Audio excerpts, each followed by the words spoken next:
It's happening. Top Lobster Productions. In the shadows of the ancient ones, they never went away. They're still here today.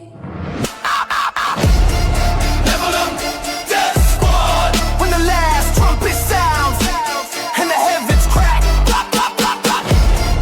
Nephilim Death Squad. Nephilim Death Squad. Death Squad. Death Squad.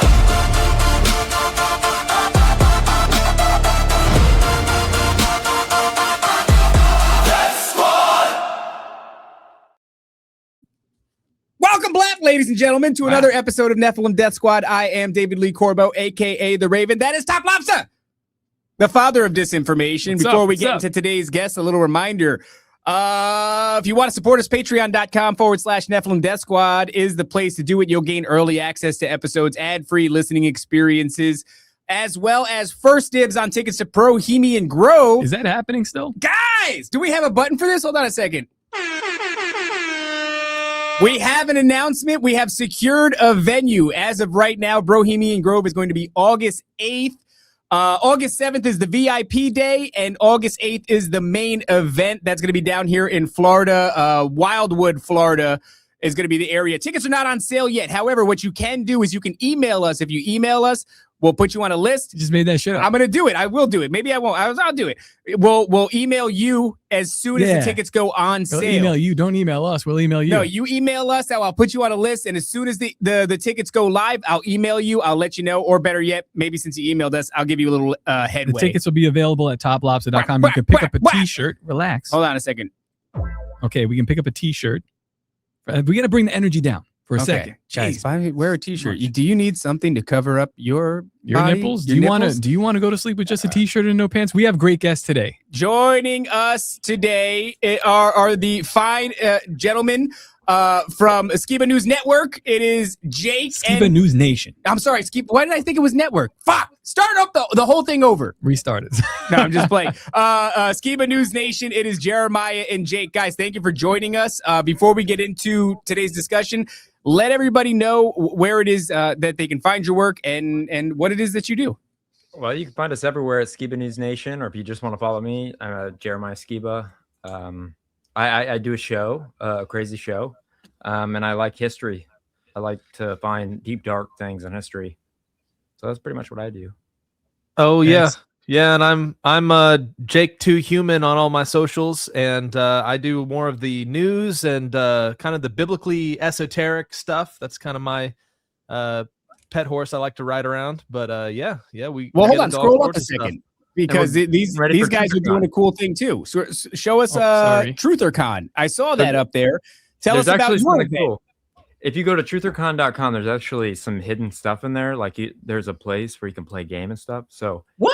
You hid Yeah. stuff in your website for truthercon.com? yeah, it's like Flappy Bird kind of, but a UFO. That's the only one I can give you as of right now. So that's Wait, the was there website. more than one thing hidden on truthercon.com? Yeah. Our That's more than so one cool. make our stuff is awesome. So if you keep scrolling, I noticed that they started messing with people on the thing, like whoever that is, Flat Earth Dave. Flatter, wait. he's not coming. Flat Earth Dave is going to be there. I thought you, or rather, he was. What's the guy's name? There's like a murderer, Timothy McVeigh. Who is Flat Earth Dave? I thought you were having. Oh a no, beef with him. Flat Earth Dave was the guy that I got a whole bunch of views. He's the faggest flat earther. That's what I call him. But the fittest. But he calls my dad all kinds of things, right? So somebody sent me the most brilliant photo of Timothy McVeigh and him. And so I just did the same thing that he always does and said, hey, look, they're the same guy, man. And Yeah. it went viral. Like it legit went viral. And I've never had a video like and I was like to my wife, I was like, should I post this? And she was like, no. And I was like, I'm just gonna post it and see what happens. And it was like really bad quality, just like all his videos. Yeah. And everybody loved it. And I was so surprised. Well, he's out there talking shit. I saw him. He said something about like your dad faking his own death or something Oh crazy my like that. I'm God. like, This guy, he's kind of a dude in our, I don't know, you want to say community, whatever this is. This is the same guy that says He it just about says whatever Sam Tripoli too, right? Yeah, he says about Sam Tripoli. He just says Yeah. whatever the fuck he wants to say. And Dude, then Sam Tripoli reached out and he was like, "Thank you for doing that." There were so many people that said thank you because they think he's a plant. I think he's a plant too. He's a psyop. He's like, where did he come from? You know, he's a bizarre character. What happened with Sam reached out to him? He reached out to me and he was like, "Bro, that was awesome." And I was like, "Thanks, man." Like, that's funny. And so I'm glad he liked it. There's so many people that I guess they're just sick of him. And but then there's some like diehard fittest flat earther fans that like reach out and they're like, "How dare you?" And I'm like, "Well, you called my dead dad alive." So It's if probably he's just alive, him with a sock account. He's just like Please. messaging you in a sock Yeah, account. bro. Hey, Wait, he said your dad was be nice to. Yeah, he faked his death. That's psychotic. He said his dead dad was alive. That's the craziest thing to do to a dude. I Like, what the buried my dad. And so I even told him I'd love to debate you on the show. I would love to debate you because I could prove you wrong. Like I saw him dead. So you can't call him alive if he's dead, right? I mean, I don't know why these things are so hard. So nobody dies in his universe. Everybody just changes into somebody else. So I will say, maybe I'm an asshole, but I'm a big fan of like the whole Netanyahu thing. And this is I don't mean to like be crass about like your dad, but the Netanyahu being dead in the AI videos. I like that if he is alive, that the general public is saying, "No, you're dead." You know, it's very gaslighty. Somebody It's in the funny to me. comments said his name, the acronym for Flat Earth Dave is Fed. That's so crazy. Jack Bonson just said that his name is Fed, Flat Earth Dave. That's crazy as hell. I wonder if it really is like the dude's a plant and he's just got everybody freaked out. there's two different guys. Oh, two different people. Yeah, There's Flat two Earth different Dave Flat Earth Daves? No, there's Yeah. a Flat Earther and then Flat Earth Dave, who's like, my mistake. he's more legit, but I get why people get them kind of mixed up. A lot of people do think he's a plant, but I don't think so, in my personal opinion. But you know what it is, man? In this community, we do a lot of like pointing at each other because Speculation. we're all conspiratorial in our nature. Right. We've developed quite the healthy, I would say healthy. It could, in some instances become a little unhealthy, distrust for the official narrative. So I mean, we catch a lot of strays in this community. I've been called a gender inverted, Freemasonic, bioweapon, Jewish bioweapon, which, maybe that's true. But it's just, the point is, when you have this way of thinking, everybody is a target. It really sucks to do it to somebody who's like, you're talking about their dad. It's it sucks to be like, actually, I know for a fact that guy's dead because he's my father. yeah, well, the thing is, I could sue him for slander if I really wanted to, but I don't want it to come to that. I really like to be a peaceful guy if I can be. Yeah. But I can get angry and break some arms and fingers by. I just think, I like the 90s where everything is settled by calling somebody a faggot. Yeah. You go like, "Hey man, shut up, faggot." And then they go, "No, you." And then that's it. You go, "All right." You know what I mean? Like now everything is crazy with the internet but that the reason it's crazy is because you say something that's bullshit and now all of a sudden you have thousands of people echoing those sentiments. Right. And that's where it becomes a problem. Yeah, for sure. Could you tell us a little bit more about the Truth-or-Con thing? We were on your show and you guys were breaking it down, but it is a cool ass event and it's in Texas, right? Yeah, Dallas, Texas, where it's the first time the word conspiracy theorist was used to demonize people like us with the JFK assassination. And that's what I broke down last year. I did a presentation about where the fatal shot came from, and we're slowly putting out all the Truth-or-Con speeches. But this year we're gonna have comedy, and I asked Sam Tripoli if he'd be a part of it, and he said, "I'm down." And I was like, nice. "Oh my god, like this is so cool!" So instead of music, we decided to do comedy. So it's like every truther of all kinds, because there always used to be like the flat earth conferences, and I told my dad and my mom at one point in their life, "Hey, I thought it'd be cool if like you got everybody to come, because then it would be like a variety show and you get a whole bunch of new eyes." And they thought it was a good idea and they were thinking about doing it, and then they both died.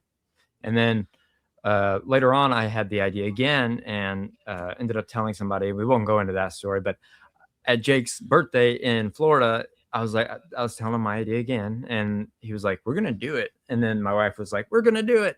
And so we decided we're gonna do it. And so it's like a variety conspiracy mixed with comedy, and it's awesome to come together and see fellow truth seekers. And I even met a dude at the hospital that knew who me and Jake were, and wanted to come to TrutherCon, and in a hospital. And I was like, dude, what the heck? He was the guy that does the vent too. He's the breathing. So shout out, Michael. What's up, man? But Oh, yeah, he Michael. watches y'all show too. He loves you guys. Oh, that's He funny. You knows know what's everybody. weird? My wife's My wife. her uncle was at a Bible study and he's talking to a dentist and they were talking about podcasts Yeah, and he knew our podcast in Jersey. I was just like, that's bizarre. It's weird. It's getting weird out there, guys. Well, I think that's why people know shows like these is because it's getting weird out there. And the weirder it gets, the more people gravitate away from the official narrative. And I think that it is important to have like events like these, like TrutherCon or like Bohemian Grove, where we get together. It's no longer just this thing. I mean, think about it. A lot of us experienced being on the fringes of society for the vast majority of our lives. If you had these ideas for any length of time, they weren't always well received. Now, not only we find these communities on the internet and we can make shows like these, but we can actually go and get these people together in real life, which is insane. Should be illegal. I think it probably is illegal. Pretty sure it is illegal. I'm pretty sure it is illegal. Some countries, yeah. In some countries, but it's remarkable that we could throw an event, you know, of any size and have people come from any other place that's not in your immediate area just to come and express these ideas and hang out with, you know, fellow schizophrenics. It's a small world, really, when you think about it. Conspiracy theorists are basically the white blood cells of society, right? You're right. A room always needs a skeptic. Yeah. And it goes back way into like the practices of the Sanhedrin. They would have the 13th man principle, which is you always have to have one skeptic or else groupthink takes over. And so that's why it's such a small world in conspiracy land, is because there has to be one of us in every kind of social dynamic, I think. And we're just all like so vocal about, you know, our skepticism that we connect. And it's pretty And cool. there's so many But people that want getting to everybody connect. into the same room is really important. Yeah, when there are all these other people that are trying to do the same thing, but they want to like beef with us, but I'm not really into that. It's like I'd rather have you guys there and build a bigger truther network. You know what I mean? Yeah. Like y'all promote Bohemian Grove and then it builds something, you know, and we get all these truthers together. That's amazing. You know, we could do that instead of fight, but a lot of people would rather fight. I don't know why. It's a famine That's mentality, but like Yeah. as I'm watching you guys, I mean, what you have built out, I'll be honest, is more fleshed out than what we have. We've done our thing 3-4 times now, but you guys seem like more well established with this thing. Doesn't mean that they can't go to Texas and then come to Florida later. Oh, Or- yeah. what I'm Doesn't have to saying. be- It's gonna taste different, baby. Both of the Yeah. it's gonna be ice cream, but different And we flavors. I know we what can it is. promote it too, you know, like have everybody, hey, go to Florida. You know, we'll be Right. there.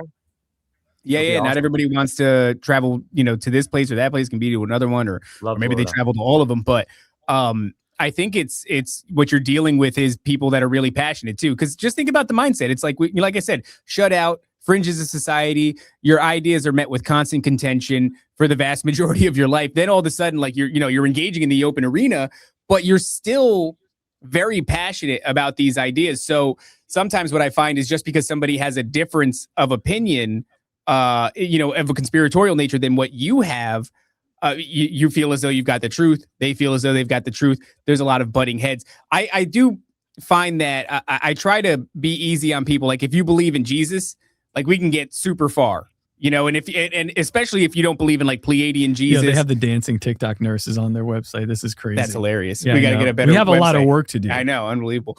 The guy By the way, that's I saw building it their is venue. It's beautiful. awesome. Yeah, Frank Sinatra actually sung on that stage, which blew my I think mind. a homeless I was guy like, died in the bathroom of our venue. That's awesome. That is awesome. But you know, so as long as you're not out there hating God, or and if you're willing to have a reasonable dialogue with me, we can go pretty far still. If you're after the truth and you're not willing to I don't know, maybe have blinders because of some preconceived notions of Christianity or something, and if you also you know, you don't go Jesus Christ as the Bible puts it, not a real guy, not the son of the living God, who died and overcame death, but instead Pleiadian Jesus or like Christ consciousness thing, that does it exhausts me because I've already seen all that shit. And a lot of people, when they talk about that sort of thing, they act like it's a profound insight. Yes, like, oh, he you has dumb. specific triggers. Like he gets triggered by New Age stuff because that's where he came from. Yeah. For me, I get triggered by Christian people who aren't as hardcore as I'd like them to be because that's where I came from. If that makes any sense. Right. No one likes a hypocrite. Well, what grinds your gears? Hypocrites. Yeah. I mean, I've grown up around missionaries and Christians my whole life. And so I've seen a lot of the facade that people put up, and I can pick up on it pretty quick because there's a way that Christians tend to phone it in. You don't want to lose the social structure. You don't want to lose the hierarchy in your church. And so people have, unfortunately, fallen into these traps where they put on this face. And I think the spirit of truth, which is the spirit of, of Christ is, not afraid to just be real. And, I think that's what it grinds my gears when I feel that from other people, that they're trying to present themselves as something that they're not, or they're not just, being honest with their own struggles. Because I think the most powerful thing about a Christian's walk is their testimony.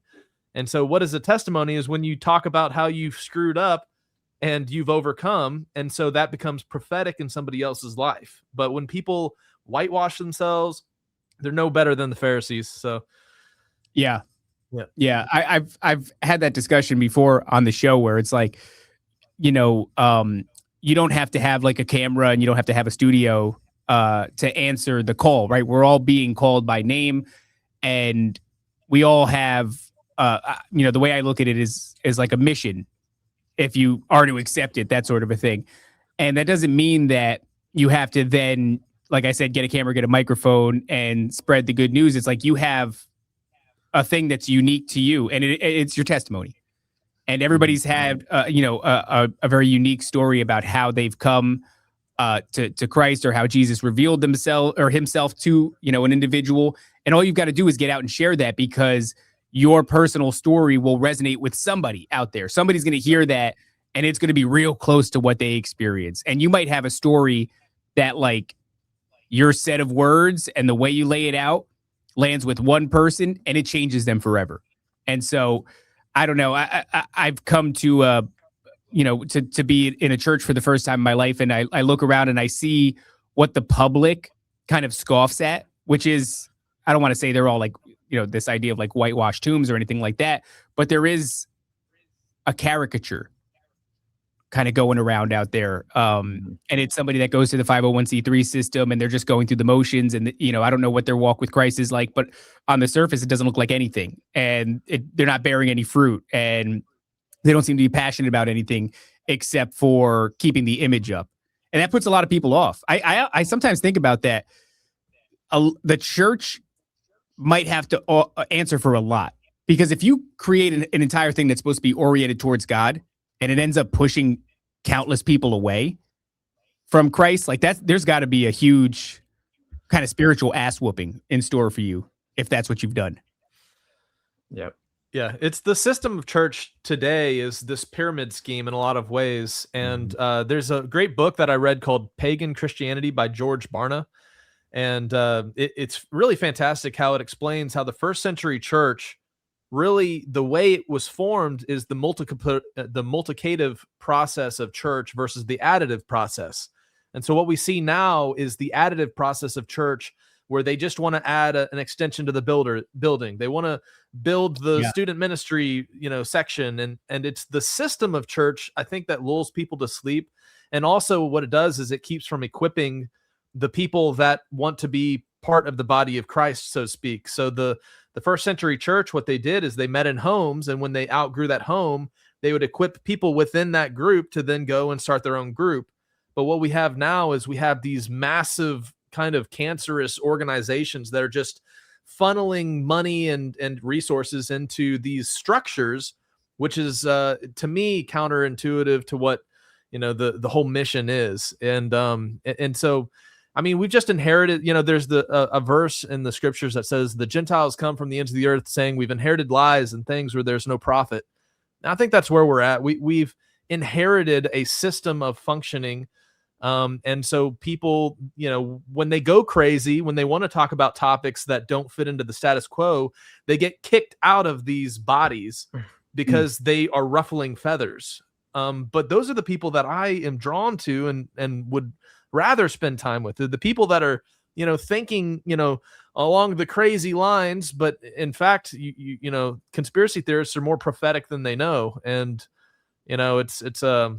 I think it's ruffling the feathers that, cause people to kind of hide who they truly are because they want to fit into these social dynamics. And that's kind of the battle right now, is the kind of the modern conservative Christian,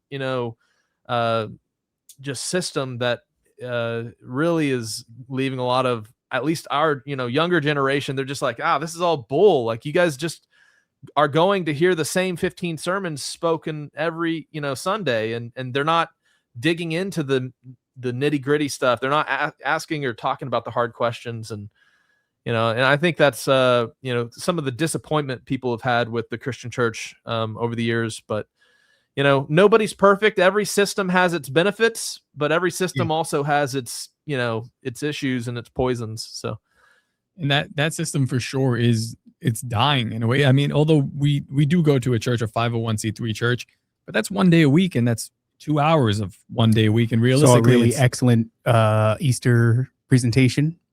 Yeah, it's realistically 30 minutes of a week where you're getting scripture. Yeah, or a message. And people, there's a place for it. I think some people want that, and some people need that maybe as like a baby feeder, but that's dying off rapidly. Like, I try my best not to criticize it anymore, because I used to be a really big critic of it accurately, but I'm like, man, am I hurting people more than I'm helping them? So I've stepped back, but I'm watching. Matt just told us Nathan Apfel will be on Tucker Carlson, and he's the guy that exposes these mega churches. He goes around. Okay, yeah. He talks about where the money is going and how this is a complete business. And it's like, hey, it's not really up to me anymore. Like, that's happening. That's going to spiral, and it's going to create something.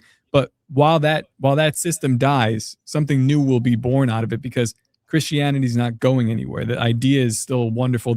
It's still the truth. Yeah. So I look forward to seeing what people build out of it. I think that's the thing, is something has to be built out of it. Something has to emerge out of that old dying system, because you're right. Christianity is not going away. As the world gets crazier, more and more people gravitate towards spirituality. The clever ones, the smart ones, gravitate towards Christianity, towards Christ. I think if you're pursuing the truth, you're always going to come to Christ, as long as you're earnest about pursuing the truth. Well, I kind of wanted to ask Jake, because before the show, we were getting at like the flavor of Christianity that he's observing. And it was really interesting, like this messianic Christianity, where you're paying attention to the feast and the laws and the time frames, and I guess like the lunar cycles and things like that. Where do you think there'll be more of a movement toward that, rather than this kind of superficial, what does he call it? 5 songs and a Tithing, show? 5 songs at a show. Yeah, yeah, that kind of stuff. Yeah, no, absolutely. I think it's all the concept of the bride of Christ preparing their garments to be white and spotless. And I think we've inherited a lot through the Catholic Church and their thumb on belief and interpretation of scripture. And then even the Protestant church, as it took a step out of the Catholic Church, that left one foot firmly planted in a lot of the traditions and theologies of the Catholic Church. And we just brought them along with us. And there's actually a growing movement. Rob Skiba would call it the Ephraim awakening. And it's the concept that, the world has, all these different 40,000 plus Christian denominations, and they all are, interpreting their set of beliefs and what's good for their ministering body or whatever. But the truth is the Torah, or the commandments of the Almighty, are the matrix code of reality. And it's not necessarily a salvation issue, which is what's kind of thrown against it, of, oh, don't look into the Torah, that's a works-based salvation. No, what it is it's the definition of blessings and curses. And also it's how we learn more about the Father in heaven, because he revealed himself through his word, right? His commandments. And as I've been practicing for 10 years. I'm kind of post-Christian in that sense that I grew up as a missionary kid in the Philippines, kind of SOBAP, independent missionary. And I saw a lot of these different flavors of Christianity.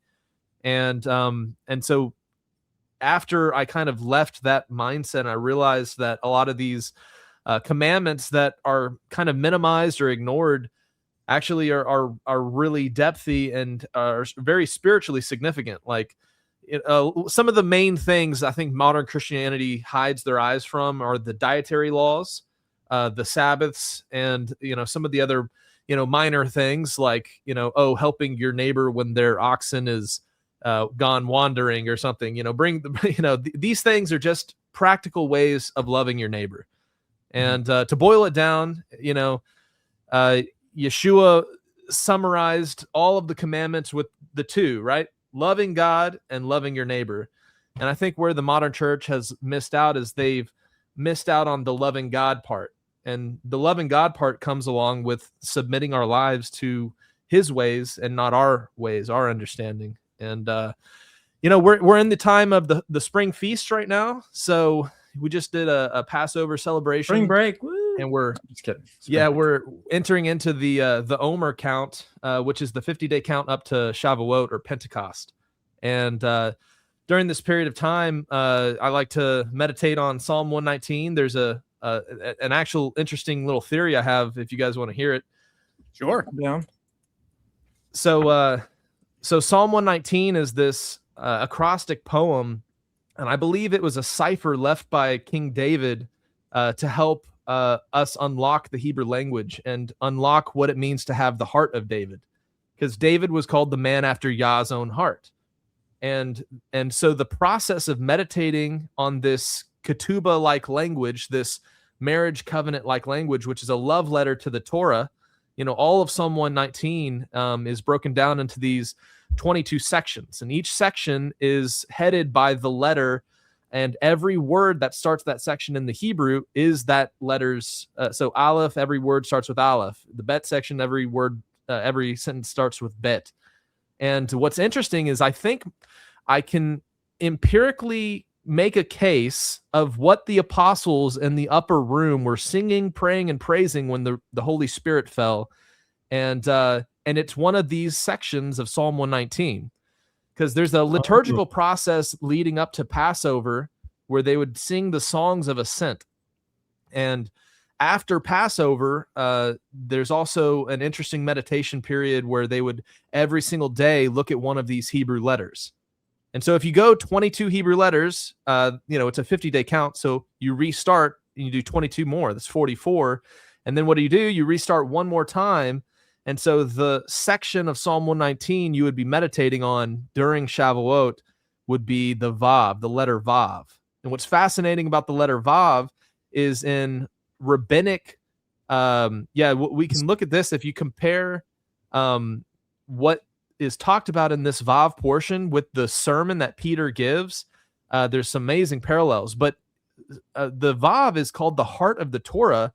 A lot of people don't know this. It's in rabbinic scribal practices when they would write out the Torah very carefully. If you go equal distance from the first letter and the last letter and you go all the way to the center, the very center of the Torah is the letter Vav. And they actually make a really big Vav in the Torah scrolls to denote the heart of the Torah. And anyways, when you look at Peter's sermon, right, what is the Vav? The Vav in Hebrew is the conjoining of heavenly and earthly things. And what's fascinating about that is what is Pentecost? It's when the Spirit of God fell on the apostles and they started, speaking in other tongues and prophesying. And what's interesting is the Vav, the letter Vav in the pictographic Hebrew is the piercing nail. And the piercing nail is also synonymous with the consummation of a marriage. To get explicit with, it's the piercing nail, if you know what I mean. Right. And that's what Pentecost was also in the days of Moses, is it was when that marriage happened between Israel and the Almighty, and he gave them his Torah as this kind of marriage contract. And so in the New Testament sense, this Vav, this portion of the Vav is really interesting. But long story short, the Torah is the matrix code of reality. It defines blessings and curses. And I think modern Christianity has hidden their eyes from it, just as it was prophesied in the book of Ezekiel that they wouldn't teach the difference between the clean and the unclean. They would hide their eyes from the Sabbaths so that the Most High would be profaned among them. And this is really offensive to a lot of, Christians. And I'm not judging anybody. We all have our own, race to run. And, we got to figure this stuff out, because, but more than any generation, right? We have the ability to read the scriptures and see the different languages. I mean, you used to have to know like 5 or 6 languages and go to an old dusty library to like find some of the stuff that we all have access to in an amazing way. And that's what the day and age we live in, is knowledge is increased. And I think it's because the Most High wants the people of the earth to prepare themselves, to get their garments spotless and unblemished, because when a perfect creator, and in his mercy, I think he kind of withdrew from mankind to where in our ignorance, in our sin, we weren't just evaporated and destroyed because we're these sinful beings. But as he's coming closer to the earth and he's coming closer to mankind, and we want his spirit to be drawn closer to us. Well, that requires a holier environment, because as he comes near, that's when you see all the plagues of Revelation kick off, because, in the presence of a holy God, what we deserve, we get, because an unclean thing can't dwell in his presence. And so, I think he's been merciful for us for a very long time in our ignorance, in our different denominations, in our different cultures. But as he draws close, it's like he's given us the tools that we can use to look at porn all day, or we can, use to learn about who he is and learn the truth about all these things that we used to have to go to a man who spoke Latin. We used to have to go to the pastor in terms of, oh, you're the one who went to seminary. But now the baton's been handed to the lay people, and it's up to us to do our homework. And I think that's why the awakening, the Ephraim awakening's happening, which is also synonymous to, the promise of Abraham coming to fulfillment, right? So the Jews will say that but the sons of Ephraim come back, the name of the Messiah will be on their lips. Oh yeah. And Jeremiah knows a lot about the Jews in terms of the secular nation state, and how why we relate a lot today. of language. I'll talk about these later. But yeah, I can keep going on and on, guys. But if you want me to get into something specific. I got a question. I guess I have 2 questions. One being, what do you make of Peter's dream about the clean and the unclean animals? Like, where do you put that with the Old Testament, and then you have like a New Testament contradicting it in a way? Yeah. So the concept of the clean and unclean foods is a big sticking point for modern Christians. And I will say that a Christian is more likely to listen to a doctor that says stop eating pork than they will God himself, right? Which it's funny, but Peter's vision, right? He saw 3 sheets come down with unclean animals. And throughout the scriptures, these unclean animals have always been associated with the Gentile nations, these unclean people. And so what happens is 3 sheets come down, rise, Peter, kill and eat. And then what happens, it says specifically that Peter was mulling over the meaning of the vision. So right there, Peter himself didn't interpret it how most Christian pastors interpret it today. And so as he's mulling over the meaning of the vision, behold, 3 Gentiles sent from Cornelius show up at his door, boom, boom, boom, right? And boom, 3 and 3. And it says later on that Peter interprets his own vision to mean that the Gentiles, the people of the nations, should not be viewed as unclean, that they too could be grafted into the covenant. And so what we do is, instead of just listening to Peter's own interpretation, we superimpose the clean and unclean interpretation to justify our bellies. And if you think about it, what was the first sin in the Garden of Eden, right? It was about what to eat and what not to eat.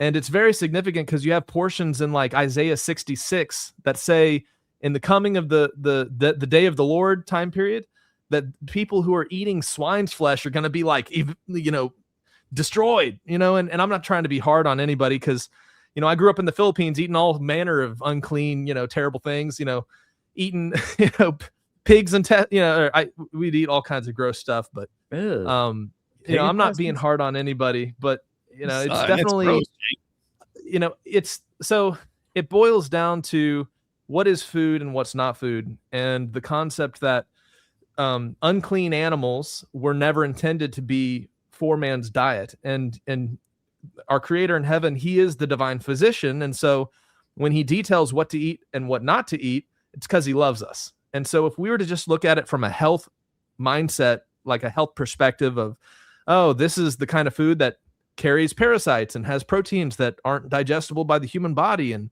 all the kind of backing to like what would be a doctor's excuse for not eating it, then why are we so surprised that there's a blessing and a curse hidden in those commandments? So Well, that's You have to interesting. tread very carefully, Jake. Yeah, because well, these guys America are is on. a big bacon country, right? I mean, bacon is like it's like almost meme culture in America. I'm not one to be like, I moved from New York to Florida and people are like, well, the pizza. I'm like, fuck that. Like, that's crazy to not do something because of food. People are motivated by it, but there is something there with the pigs that you're talking about, the pork, Yeah. the trichinosis that's readily available if it's undercooked. But I actually stopped before I ever, understood. And I'd like to get into this conversation. I think it's important to lay out like what is unclean. But before we even get there, I stopped eating pork because for some reason, dude, like back in the day, maybe could have been 6-7 years ago now, I got a package of pork chops from the supermarket.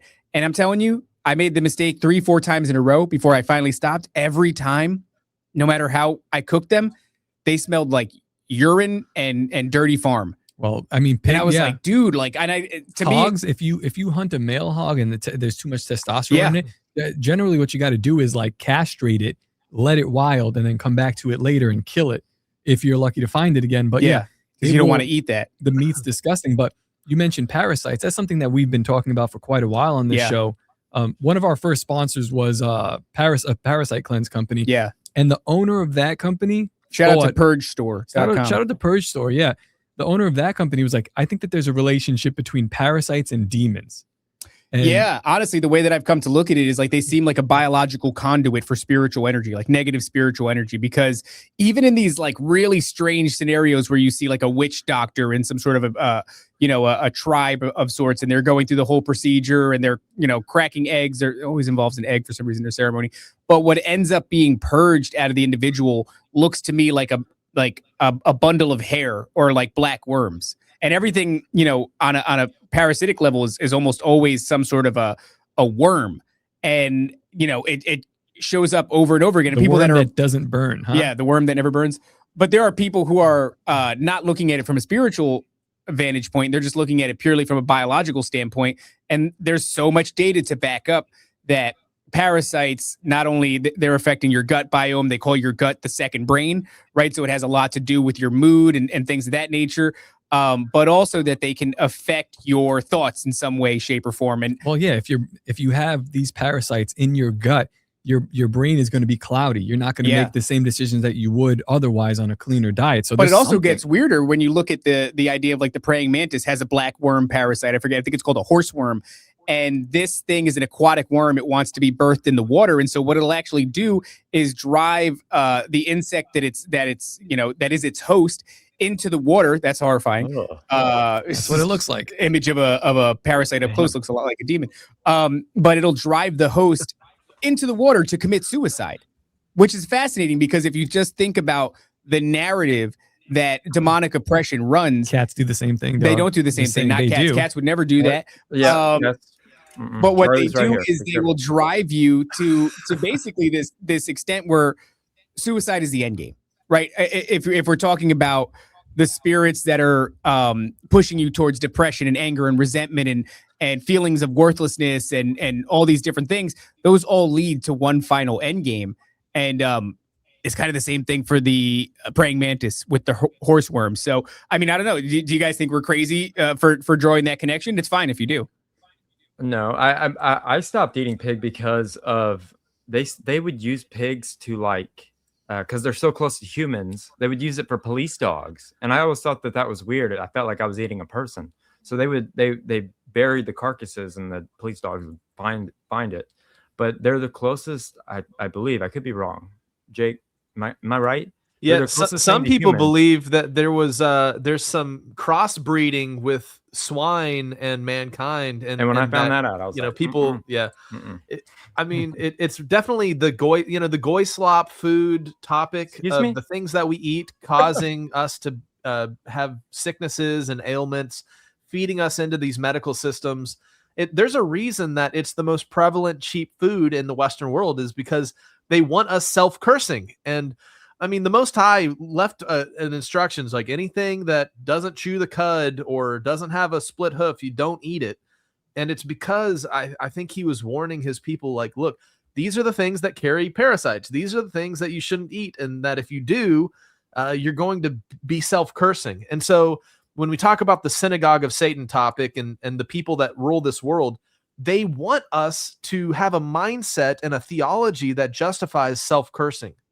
Because they want us, inviting the demons in. They want they us want you to come into sick. agreement with a lot of. They do that with our. I just had some penne the other day too, and Dude, it's so good. but I'm not one to typically eat much pork. Yeah, I don't really. But either. it was because a Spanish household, if they make it, that shit Yeah, tastes if my good, wife man. labors over, pork roast. Your wife pernilla, brought penne to my house the other. and it was good, and you enjoyed it, and everybody Poisoned ate it, and me now and my we're relatives. all going to hell. Something interesting here: xenotransplantation. So scientists they are working on ways to modify the DNA of pigs to accommodate organs that would be successfully transplanted into human beings for organ transplant. It's strange that Same with cows. Like that's what. Among the alien phenomenon, they use the innards of the cow, and it's supposed that they're using that in some sort of breeding program. But there is one here. So there's a theory proposed by this goes to what Jeremiah was talking about. Eugene McCarthy suggests that human evolution involved a cross-species mating between a male pig and a female chimpanzee. So that would make them, our genetic predecessors along with chimpanzees. Which, I guess if you had a pig and a monkey and they were going to bang, it would probably look a lot like me afterwards. So here's an example of there you some go. crossbreeding. That's a prime example of some crossbreeding. Yeah. And funny thing they is, walk among us. When I need a kidney transplant, despite her not looking the same as me, I can receive that kidney. So there is something to that. I don't know. I mean, it's a fringe theory, and obviously it's worth mentioning here that scientists heavily criticize the lack of credible evidence for such a thing. But it just goes to show you, like, there's something about pigs. They also have an incredibly high level of intelligence, which is bizarre. You were talking about using them as police dogs or something like that, but they're very trainable, very intelligent.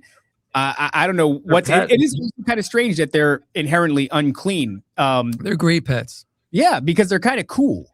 You know what I mean? They're like dogs, I think, aren't they? Yeah, I guess we're just not supposed to eat them. Well, you don't eat dogs either. And Nancy, you don't eat Or dogs. cats. Nancy should stay quiet on this. That's true. Yeah, Nancy, keep your thoughts to yourself. Yeah, I don't know.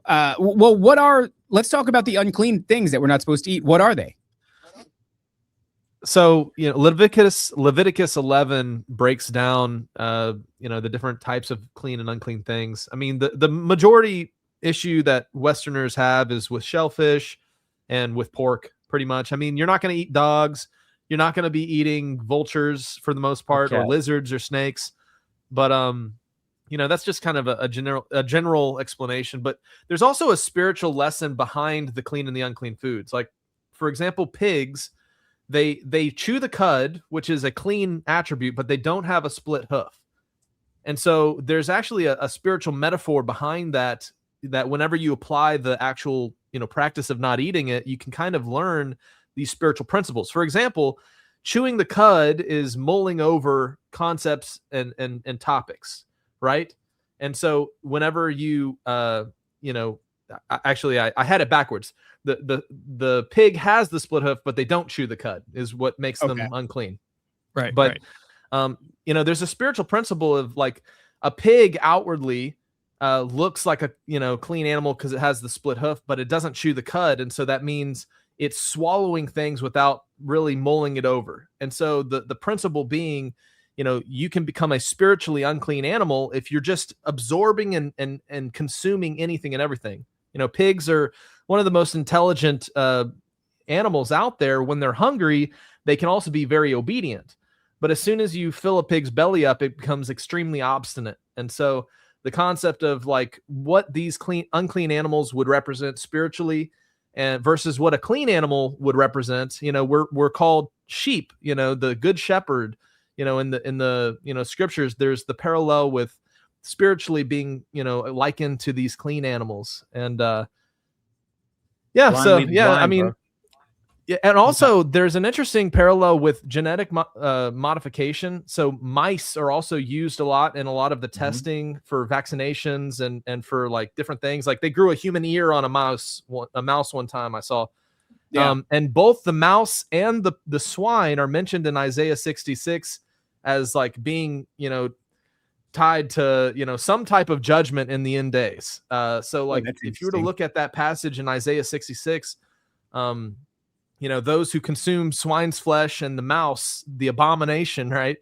And so, I'm not here to, harp on anybody, because I definitely have had my fair share of BLTs, when I was younger, but I definitely think there's a truth that our eyes are blinded to some of these things, when our belly becomes our God. And what's this? I found really about for a while.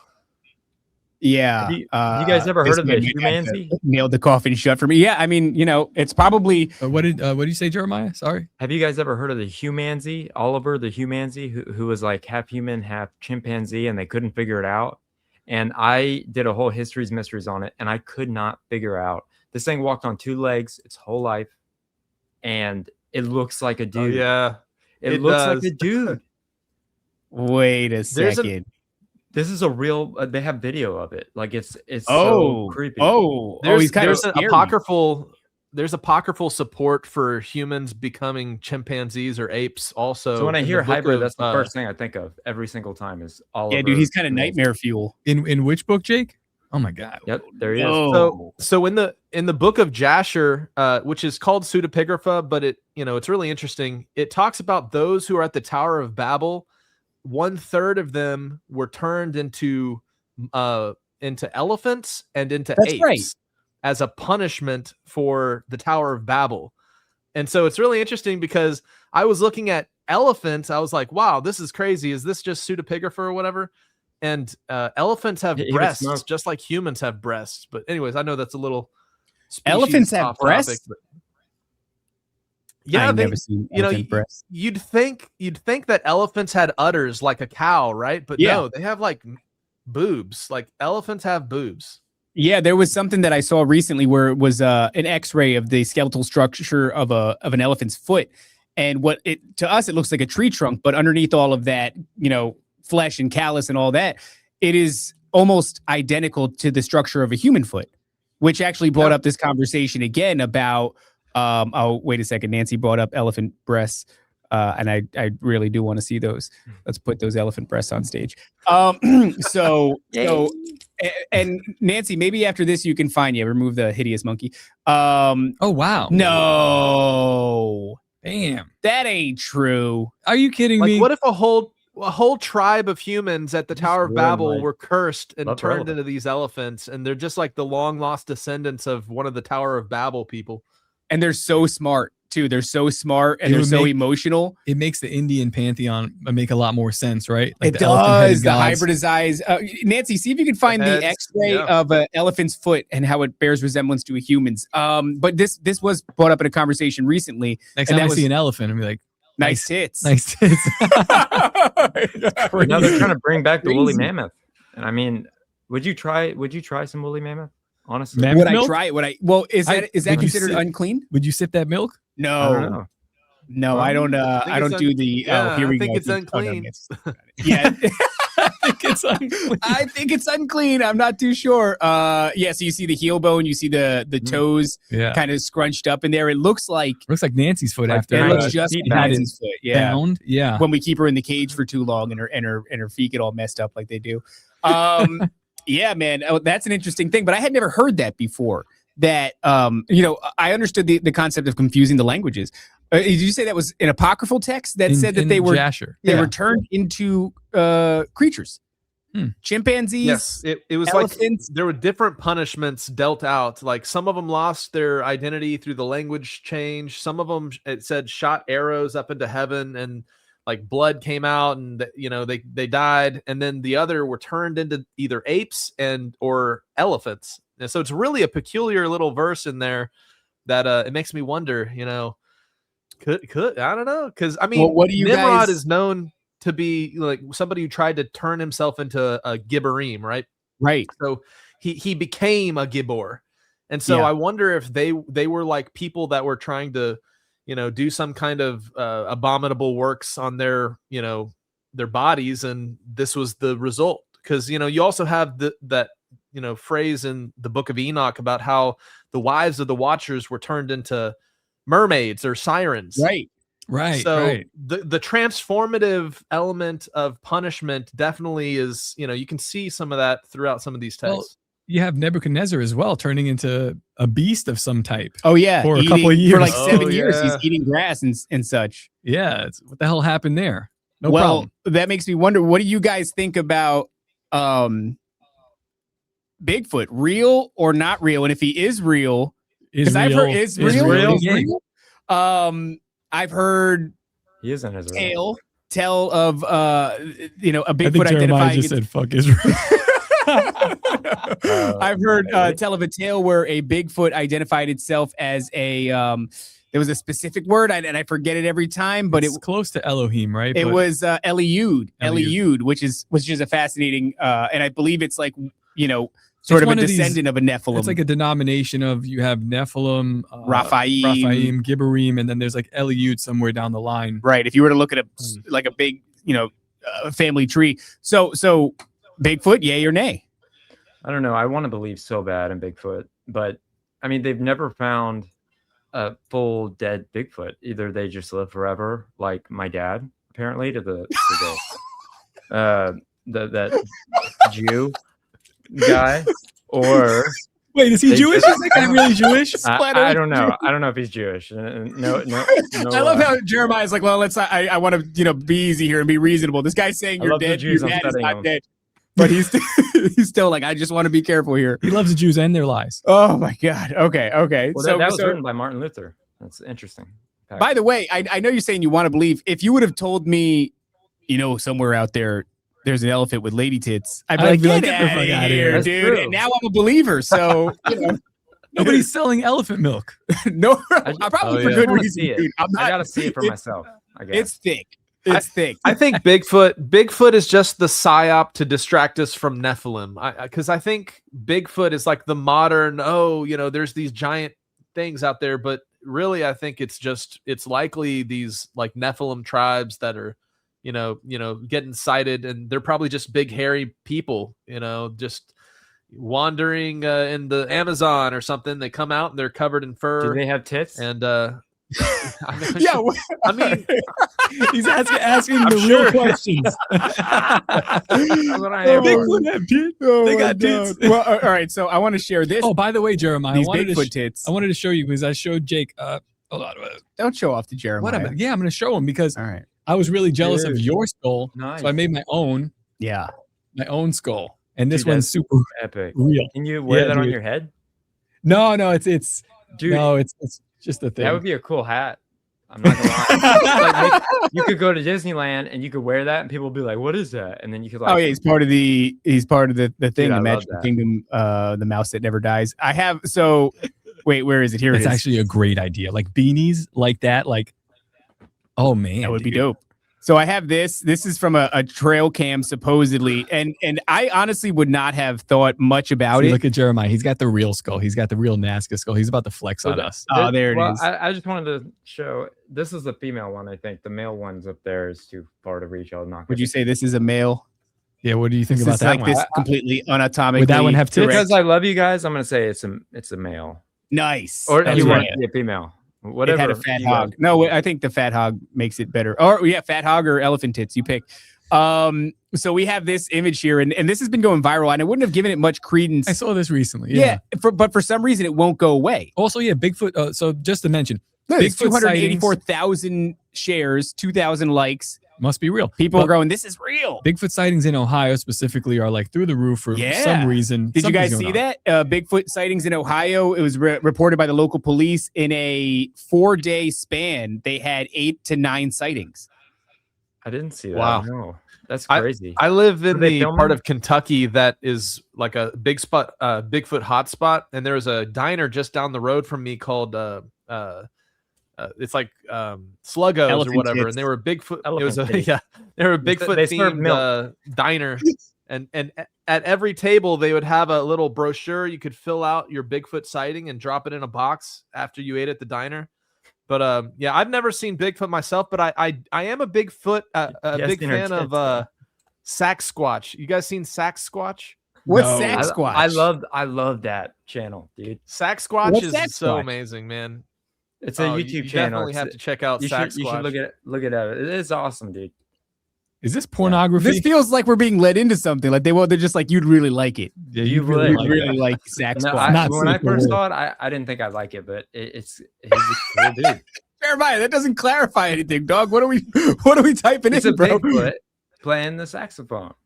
Oh, Sasquatch. shit. All right. That I can get down. Hey, we with. should invite Well- him to TrutherCon in Bohemian Grove. Oh, that's what we should do, by the way, is get something. Well, it's going to be August in Florida. I don't think anybody's going to wear Timothy that. Alberino will be there. No. Oh. Well, we're not going to elaborate on that right now. I want to show you guys this video and get your thoughts on it. Let's check this out. Bring it up on there it is. Yeah. Boop boop boop. You just scroll around some more. There we go. You can tell it's real because it's blinking. I don't Nothing's know if gonna that's jump real. out at me, is it? No. I don't want to Get get a any jump closer. scare on my video screen. to you guys. This is fake as shit, dude. No, this is It super looks like real, dude. AI. No. This is real. Dude. I think Grok could have made that. No, Jake. this is not. Grok would never do What do you that. think, Jake? I think it's just a bunch of Is black real? guys trying to get into homesteading. They actually do have their own town. So What? they do. Yeah, there's like a black town that does homesteading That seems irresponsible. in Georgia. Wow. What? That's Oh, not No, nice. I'm just saying. I think I don't know, man. I think this might be real. It's real. real. I'm hopeful. I also, and I don't know what it is. I want Mhm. Bigfoot to be real. The same way Jeremiah wants it. I want to believe, and I want to believe that he's much more than just a monkey. That there is something that it's like people run into him.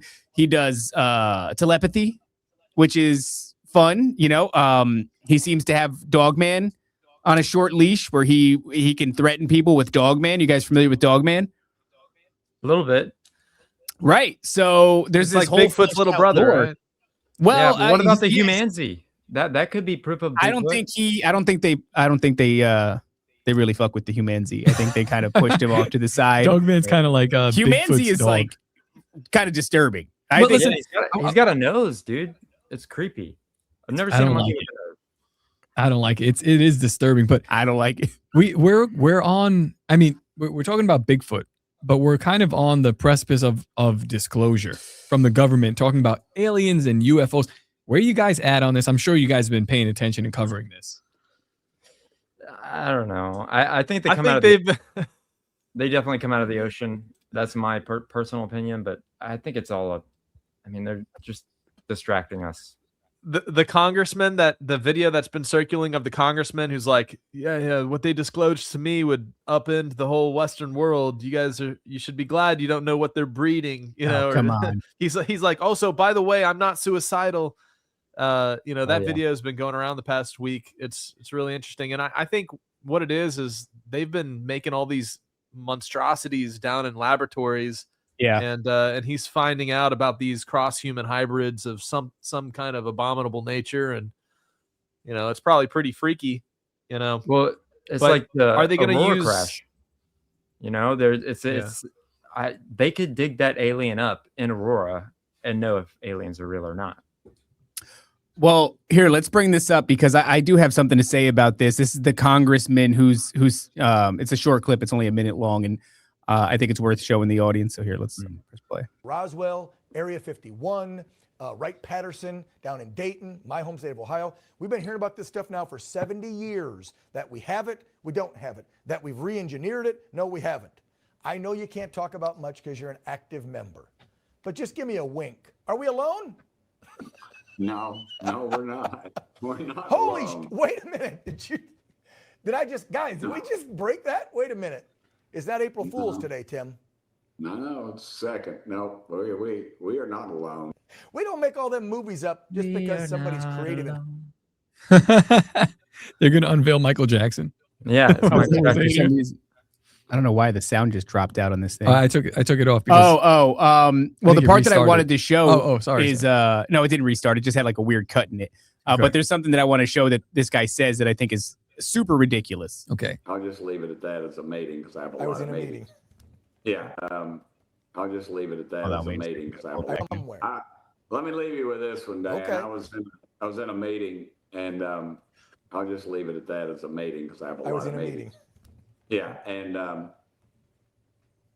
if that was allowed to be told in the public, the wheels would come off.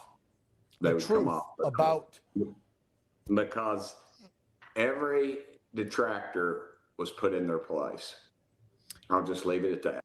So I don't know what that means. Every detractor was put in their place. But the thing that I'm trying to highlight here is that this old, feeble man seems to think that the rest of the country can't handle knowing what he knows. That's the part that really is confusing to me, is like this guy has been cued into some information that's so damning that the wheels would fall off the country if everybody else knew what how is this guy built to be able to internalize this information, but nobody else? We're retarded. He thinks we're That's retarded. a crazy notion, isn't it? Yep. I think he's been hand selected because he's such a plain Jane that they know he's not going to, flip the script and expose what I guess he's been shown. He's a toe the line type individual, and he's saying even he's having trouble sleep at night. So if you believe him. Yeah, if you believe him. And also, to your point, towing the line, he's just a normal kind of underwhelming guy. So whatever narrative they're going to feed him, he's going to run with that narrative, and he'll do things like this where he, kind of baits the public. And then if they ever decide that the leash is off and he's now allowed to share what he's learned, he's only going to share whatever version of the narrative that they've given him is to the public. But it's just a ridiculous. We keep getting these people over and over again. And look, I think the entire thing is a gigantic deception.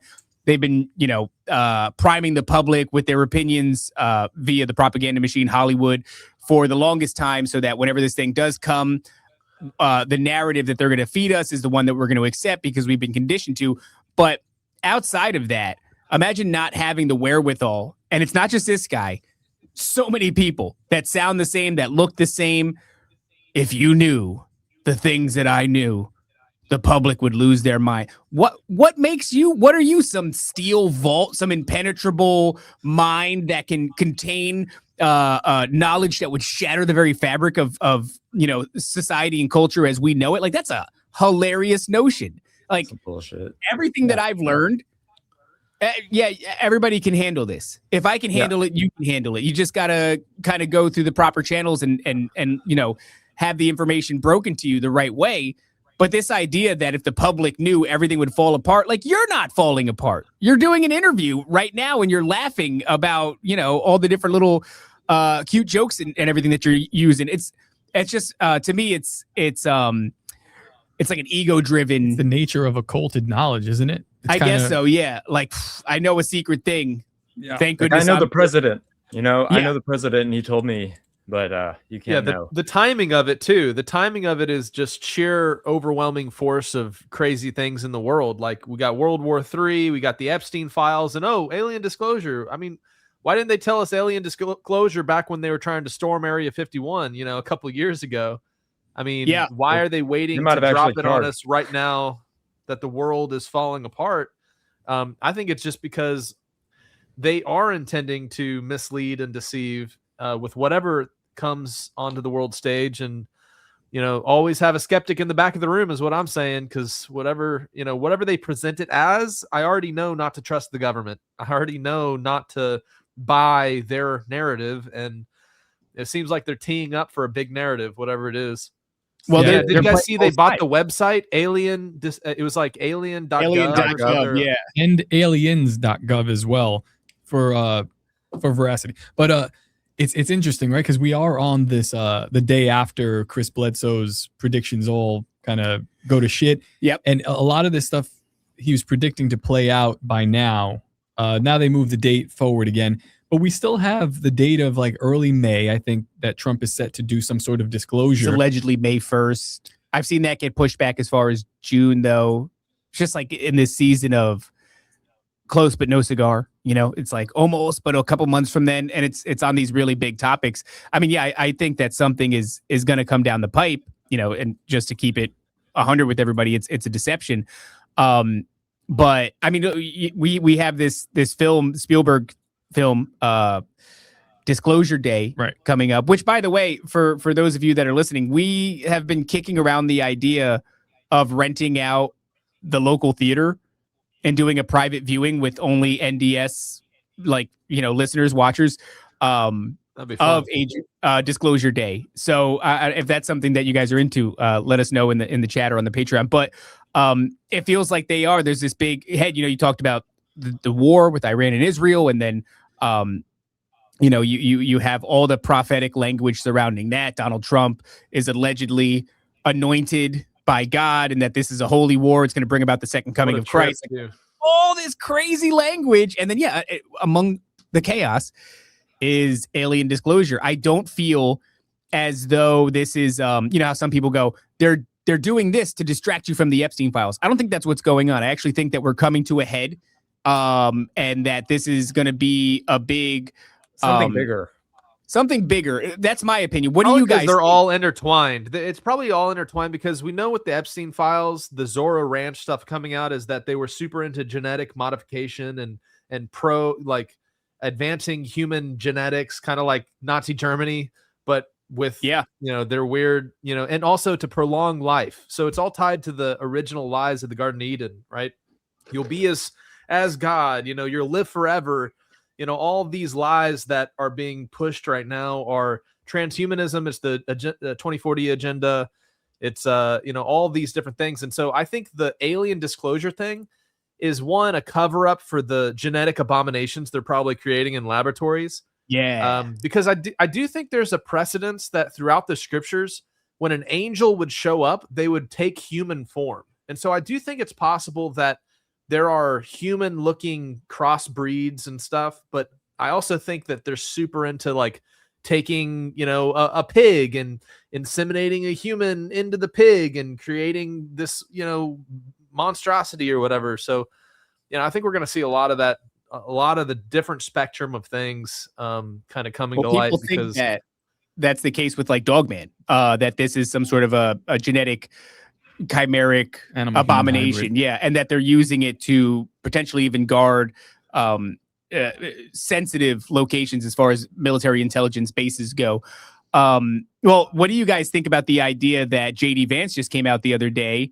And just to lay the groundwork for this, I think that the aliens are a demonic deception. I think you're absolutely over the target. There are hybrid, monstrosities that are being created.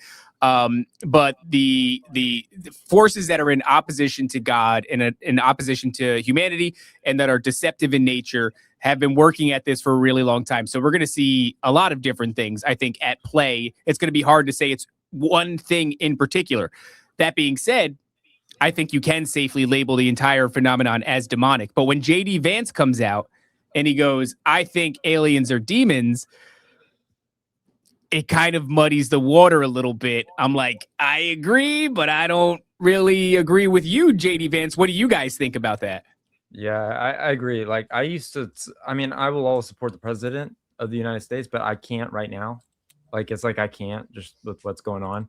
And the same thing with JD Vance. He'll say some real good stuff, and then he'll ruin it. And it's he wants war. They all want war, and then they'll say something good.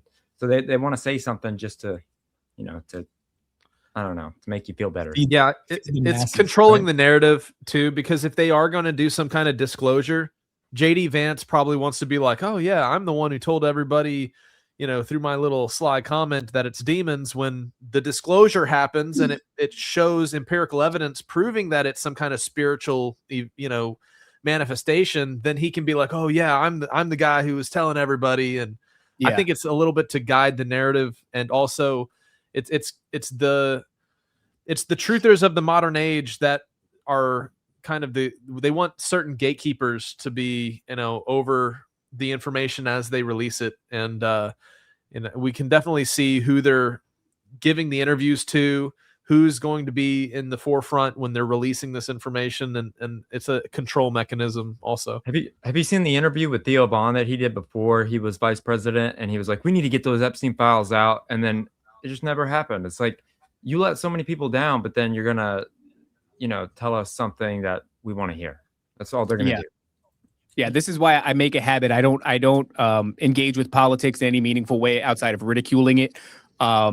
And I don't make these people any sort of like heroes. I don't put my hope in them just because, you watch over and over again along party lines. They'll use a topic that's meaningful to people just to garner votes, and then they get in the office and they drop the ball. It seems that the new party line topics are conspiracy theories. And that kind of happened, 2020 and onward after COVID. Kind of started in 2016. Yeah. He got elected basically by calling Obama, his birth certificate was fake. And that's a conspiracy theory that got him into the forefront of what's happening here. So it's only snowballed. And now we're here. Now we're dealing with these huge conspiracy theories. And they're giving us like a weird show and dance, right? Like they'll give us some information and then they'll affirm you in some ways. But I think a lot of it, like you guys were saying, is to earn your trust. Yeah. It feels like the carrot on the string. But they want you to vote for him. At some point, it went from Democrats and Republicans, and then a third party emerged, and it wasn't libertarians or anything else. It was actually conspiracy theorists, and they started to what's the word? Placate to our top. If you're a Republican, it's anti abortion and whatever your values are. If you're a Democrat, it's reproductive rights, whatever your values are. We have our own values as conspiracy theorists. They placated towards them. We're now the new political party. Well, that's why I'm officially running for president of the United States. Let's go. Oh, shit. You heard it here for real? I don't know. Maybe. How so for the conspiracy theorist party, how it's like Republicans have an elephant? Yeah. We have an elephant with tits. Hey, I like that. Or the Nephilim head. Yeah. It's an elephant with tits. Something like a blend between the two, a hybrid.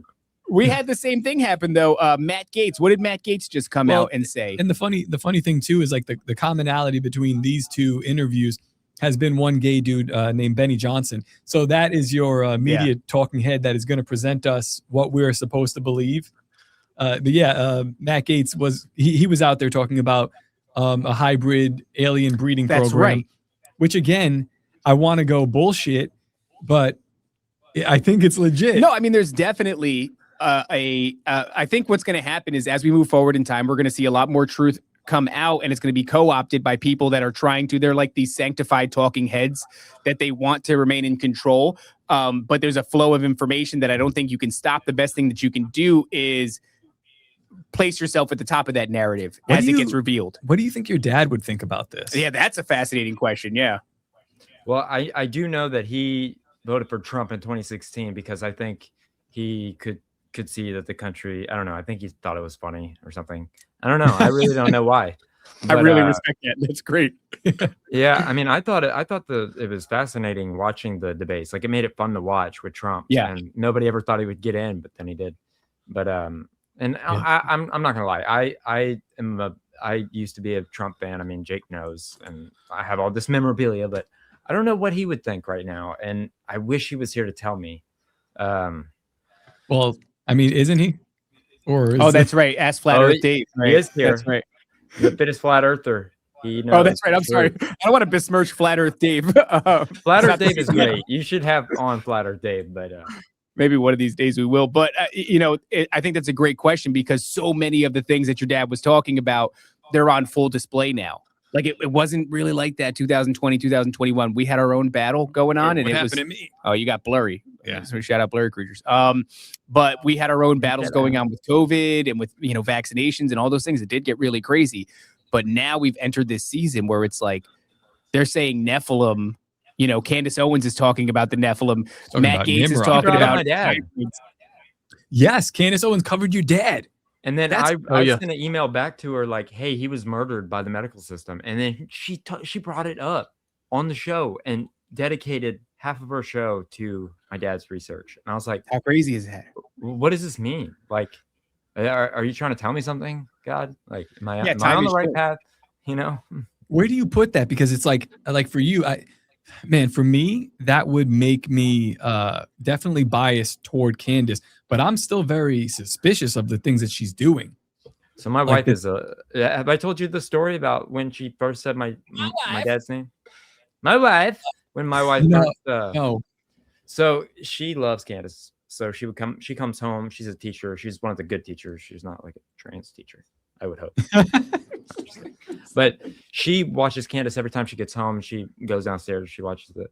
And she started screaming. And I thought there was like a guy, like somebody had broken into the house. I came downstairs in my box with my gun. And I was like, "What's going on?" So She was first pointing at the problem, screen, Jeremiah. And she was Got shaking. Got to do t-shirt, no boxers, Dick out. and Right. gun. Yeah. Yes, but you're close. Next time, though. Next time. I promise. But yeah, I went down there and she just couldn't speak. She was just pointing at the screen, and I looked at it and it said Rob Skiba. And I was like, "Oh my gosh, she about to read that?" And then she read it. And then I sent her a follow-up email. And then, I mean, she said she would reach back out to me, but you know how these people are, they don't reach back out. But I think it's most men don't really trust everything she's saying, but it's kind of hard to disprove some of her theories because they make more sense than what the feds are giving us. Does that make sense? Right. Yeah. Yeah. I think the solution to that is, once again, not putting your faith in an individual. Right. I talk about this. My favorite example is Alex Jones. It's like, this is a guy who says that his family is CIA. And this is a guy who, reasonable doubt would have you go, he's been saying this for a really long time. You think somebody hasn't threatened him and tried to control him? And there's so many conspiracies about him being controlled. And I go, doesn't matter. He's a great guy, funny guy, really entertaining, good information. You should never follow a human being as if they're Jesus Christ. So I look over to Alex Jones and I go, yeah, I don't know. I like that guy. I'd like to have a beer with him or something like that. I think with all these people that have reached a certain level of like following or influence in the space, a lot of them, like Tucker Carlson. Some people don't like him. I really like Tucker Carlson. I don't like when he does the laugh. I like his laugh. The laugh is so maniacal. That's what I like the most about him. And he stops. Yeah, it's great. Whoa.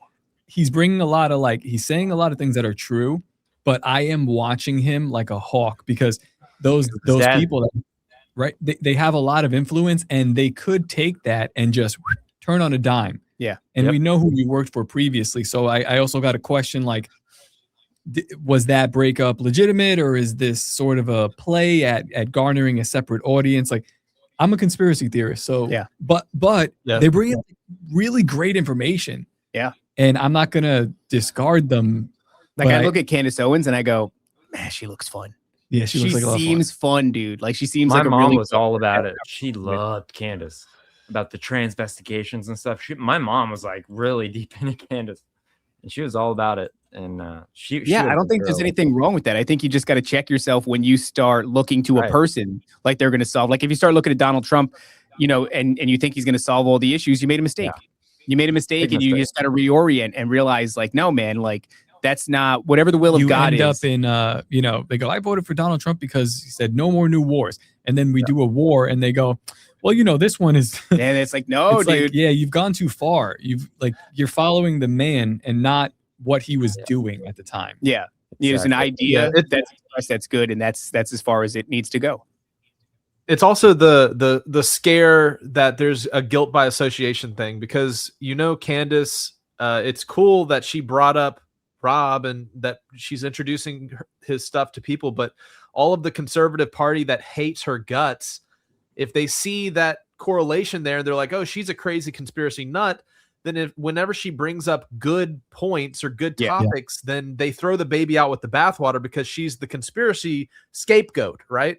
And I think that's the big concern about the role she's playing is she does the transvestigations, and some of them might be true, but some of them might be just her being really mean to an ugly woman, right? But so well, here's the concern. So those people, they aren't intelligent enough to realize that that's kind of a logical fallacy, right? So how many people could have looked to Saul, like Paul, and go, oh, this guy's on about Jesus Christ, like this guy's a murderer and a piece of shit. And it's like, okay, yeah, but that has nothing to do with the information that's being imparted. You know what I mean? So there's like this idea that, let's say even Alex Jones, when he was talking about COVID, and he goes, quinine is a close cousin of hydroxychloroquine. It's in tonic water. 100% accurate information. Thank you for that. But because he's Alex Jones, it's discarded by the mainstream. Right. You know, same thing with ivermectin and Joe Rogan, right? Joe Rogan is a conspiracy. Look at Yeah. it. He's green over here. It's like, well, this actually seems to have some veracity to it. Let's look more into it. And I understand what you're saying. A lot of people are going to write it off because of the messenger, but that's the nature of what we're doing. And that's a mistake. That's a mistake that I think, but it's part of that development. Right. So people are going to make that mistake and then they'll say, oh, Rob Skiba, because he's mentioned by Candace Owens. Yeah. But down the line, you're going to have to actually look at the information that's being presented by Rob Skiba and see what's being said there. And when they do, then different conclusions will be drawn. So it's a double-edged sword, right? You're going to be slandered because you're associated with somebody who has now been slandered by the media. But on the other side of that, like you mentioned, it's hard. I get it. It's an emotional response, especially if you really don't like a character, which, there's all kinds of really inflammatory characters in our space.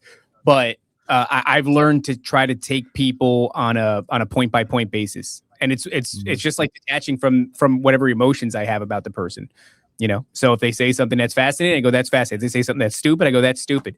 But like every individual on earth is going to say things that are true and things that are, monstrously wrong at any given time in their 80 to 90 years on this planet. It's a mistake. And there's, hold on. I think Jeremiah was about to interject there because I saw him. I was going to say, we put out a short of Candace Owens and so many people were showing us love and all this. And then like it kind of died down for a little bit. And then all these bots came out of nowhere and were hating on Candace Owens. It's like, they follow her wherever she goes. Like, and it's like, it would be like a month later and people start hating on it. And it's like, I thought this was, kind of veering off. And it's like, it's so weird. Like social media is so weird. And I had to learn it while doing doing the show. I don't know how to social media, but I figured it out. That's our family slogan. May not know what we're doing, but we'll figure it out. Did you guys see the way that it went for her on what Skiba means? We don't know what we're doing. Figure it out. We'll figure it out. It kind of sounds very similar to what we're doing. I noticed something that happened on Twitter with Candace. It was like overwhelmingly these new talking heads, not necessarily mainstream media, but alternative media, are all using the term demon with her. She's a demon. She's a demon, like over and over and over again, to the extent that it was like, that's a weird, that's a very specific word. Was an obvious paid operation. It's Operation Mockingbird. I mean, but we saw this a number of times. One that comes to mind was when this was like less nefarious, but it was like a testing ground. The soda companies that was weird. Yeah. There was like a law that was targeting soda companies at some point, and all of these mainstream influencers clearly got paid, and they all said the same thing. And their thing is never to talk about Coca-Cola. Yeah. But all of a sudden they're all tweeting verbatim why Coca-Cola is great. And I'm like, holy shit, what happened here? Yeah. It's a strange one. So I think she was the victim of an actual paid concerted effort to turn the public off from her. And she's saying a lot of interesting things, even with the Charlie Kirk stuff. A lot of Charlie Kirk. No, I'm just kidding. That's right, correct. and a lot of the things that she's saying are makes it sound like they were part of these like MK Ultra Gates program, gifted and talented sort of a thing, like both her and Charlie. And I don't know what to make of that. She said she drank purple drink and he had the pink stuff. Did she say that? Because that's very funny that she drank purple drink. She's a black woman. But well, I know, I just wanted people, if they didn't get it. So people get really upset when they hear that. Right. They're just saying, oh, Candace Owens is in Fantasyland. But as somebody who I guess operates professionally in Fantasyland, I look and I go, I don't know. A lot of the things she's saying, that's testimony that individuals who've been through these programs are saying. So I don't know what that means. I don't know if she was selected from childhood, if Charlie Kirk was selected from childhood. What do you guys think about that? There was something really interesting about the texts that were being released right after Charlie Kirk's assassination. Well, he was associating himself with Moses, and he was telling Candace Owens in a text, he was like, "You can be my David. You can like fight for me." And they were like interpreting themselves in as these biblical characters on the modern world stage. It was really weird and kind of esoteric sounding. And then I was like, oh man. And then there was that whole like cycle of JD Vance and Erica Kirk like romance thing. And I was like, oh, That was weird. what if JD Vance was the David and Charlie Kirk was the Uriah of the story? And they had intended to, pair up JD Vance and Erica because there was all this drama between JD Vance and his wife. But then all the conspiracy theorists caught on to the neck grab and the intimate moments, and they had to abort mission, right? Because they were setting JD Vance to marry up into the Turning Point USA, and they were going to create this whole Christian veneer kind of conservative movement. And to me, it's just like that's what the Turning Point USA thing represents. It's like the conservative party separate from the conspiracy party. That's what they're doing, is they're trying to create this entity. And that's, to me, what's kind of off about this whole thing is, we're friends with Bryson Gray, for example. And, he shared some of the ins and outs of how some of the politics work. And the reason Bryson Gray's music is not invited to Turning Point USA events is because he's so outwardly spoken against homosexuality. But then you have this kind of Christian, Peter Thiel conservative veneer where they're openly homosexual men promoting Christianity. And so we have this push and pull between the entity that's being set up with the new Turning Point USA Christian, let's bring God back into the state, like Trump's been talking about. But what they're representing is this really weird, controlled, non-conspiratorial conservative movement. And it's really fascinating, like why certain people are being propped up and why Candace Owens is becoming this scapegoat for conspiracy theory land. And they were friends. And then they're turning, there's It's something to it. It's definitely fishy. Yeah. It's a soap opera well, of sorts. Can we just say, like, I guess the death of whatever the current church is, thank God that it's happening now, as we were talking about at the top of the episode, because that's what this TPUSA Republican Party conservative sort of idea is going to move into, this churchianity. They're going to rebrand the politics and Christian, like, and create some weird churchianity. Yeah, I like that. Yeah. Okay. All right. Nancy, write that down. Put my face on it. That's a banger. But they're trying to formulate this like religion and state thing from the right wing, and I think they're doing it. This is the only time for them to do it realistically, because the culture wasn't right before, but they have a very limited time frame because it's dying. Like people are catching, they're catching on to the grift, I guess. But it's not even just the grift. It's also the fact that like conspiracy is kind of winning the day. And I think that, 2 years ago, we were having these conversations, you and I, about the things that are happening on Twitter are the culture is downstream from it. And these conversations will soon be happening at dinner tables, in barbershops and things like that. And here we are 2 years later. I would say that is very much the case.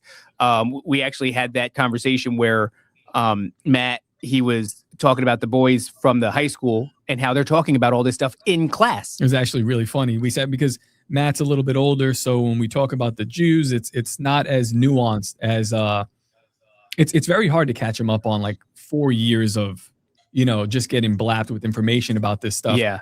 And we're in Florida, so he still kind of has this view on it of a certain direction. But his son's friends come into the coffee shop, and they're at the big table over there, and they're talking about the Jews. And I happen to be walking by and I go, what are you guys talking about here? They're talking about it within the context that conspiracy theorists have been talking about for the last 4 years, really aggressively on the internet. The last 2 years in particular have been redlining it. Yeah. So like, for instance, like, did you know that they owned XYZ? and Matt will go, "No, there's no way." But they own the they're ships. Dude, they're talking about this. Henry Ford wrote a whole book about it.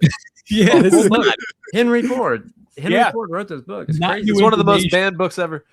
Yeah, it is one of the most banned books ever. This is what we saw pretty early, or not early. I mean, in the grand scheme of things, it was actually like really down to the last couple of plays of the game. But we said this is going to be taking place. I didn't see it when fucking Henry Ford did. No, but no, yeah. no. He saw it way ahead. Yeah. But as far as like the last 2 years, we said, because I remember even my wife. Where's my button? My wife. She was, I'm saying a lot of really dangerous things. It's egregious. And in I'm some saying, ways. hey, it's coming. This isn't going to be just fringe stuff that I'm talking about. This is going to be coming to the dinner table. And here we are. So in that spirit, I think. Can I tell my favorite story? Well, let me just make this final point, and then And then I can tell my favorite story. and then you can tell your favorite. I'm not sure which one it is. So in that spirit, I think that there's more to come, and it's going to be of a conspiratorial nature. And I think they're going to continue to wake up. And I use that word really almost sarcastically because I think it's a controlled waking up, and it's really dangerous because they're going to aim people at the wrong thing. They're not waking them Which up is to what- aim it at Jesus Christ. This is what the Son of the Tucker- living God. That's what Tucker and Candace are doing right now, which is also why I'm a little suspicious because in a sense, it's like, oh man, they're right on. You're accurate about the target. Yeah. And they're saying the things that are true. I mean, these are things that we've spoken about a long time But it's ago. like, where are you leading people? Yeah, but now they have like this huge audience and now they're pushing everybody to a certain Straight to section. the Catholic Church with the hallowed Right. app.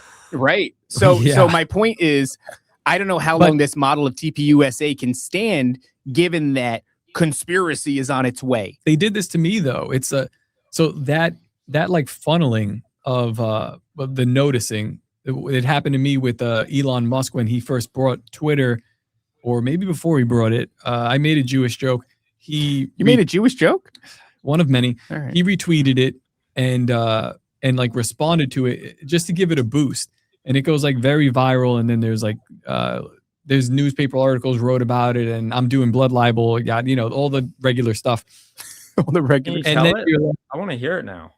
oh, the Jew. It was a picture of Joe Biden sleeping, and then next to it was a picture of Mel Gibson when he's coming out of the gym and he's just ripped. Yeah, jacked. And I go, Jacked and tan. you could do adrenochrome or you could hate the Jews. Which way, Western man? So like, nice meme format, but nobody tagged in it. There's no reason for Elon Musk to look at it. And he looks and he retweets and he responds, wow, is Mel Gibson that jacked these days? So you're left to wonder, is he gay? And looking at Mel Gibson's physique and ignoring the clearly anti-Semitic joke, or Retarded. does he understand it?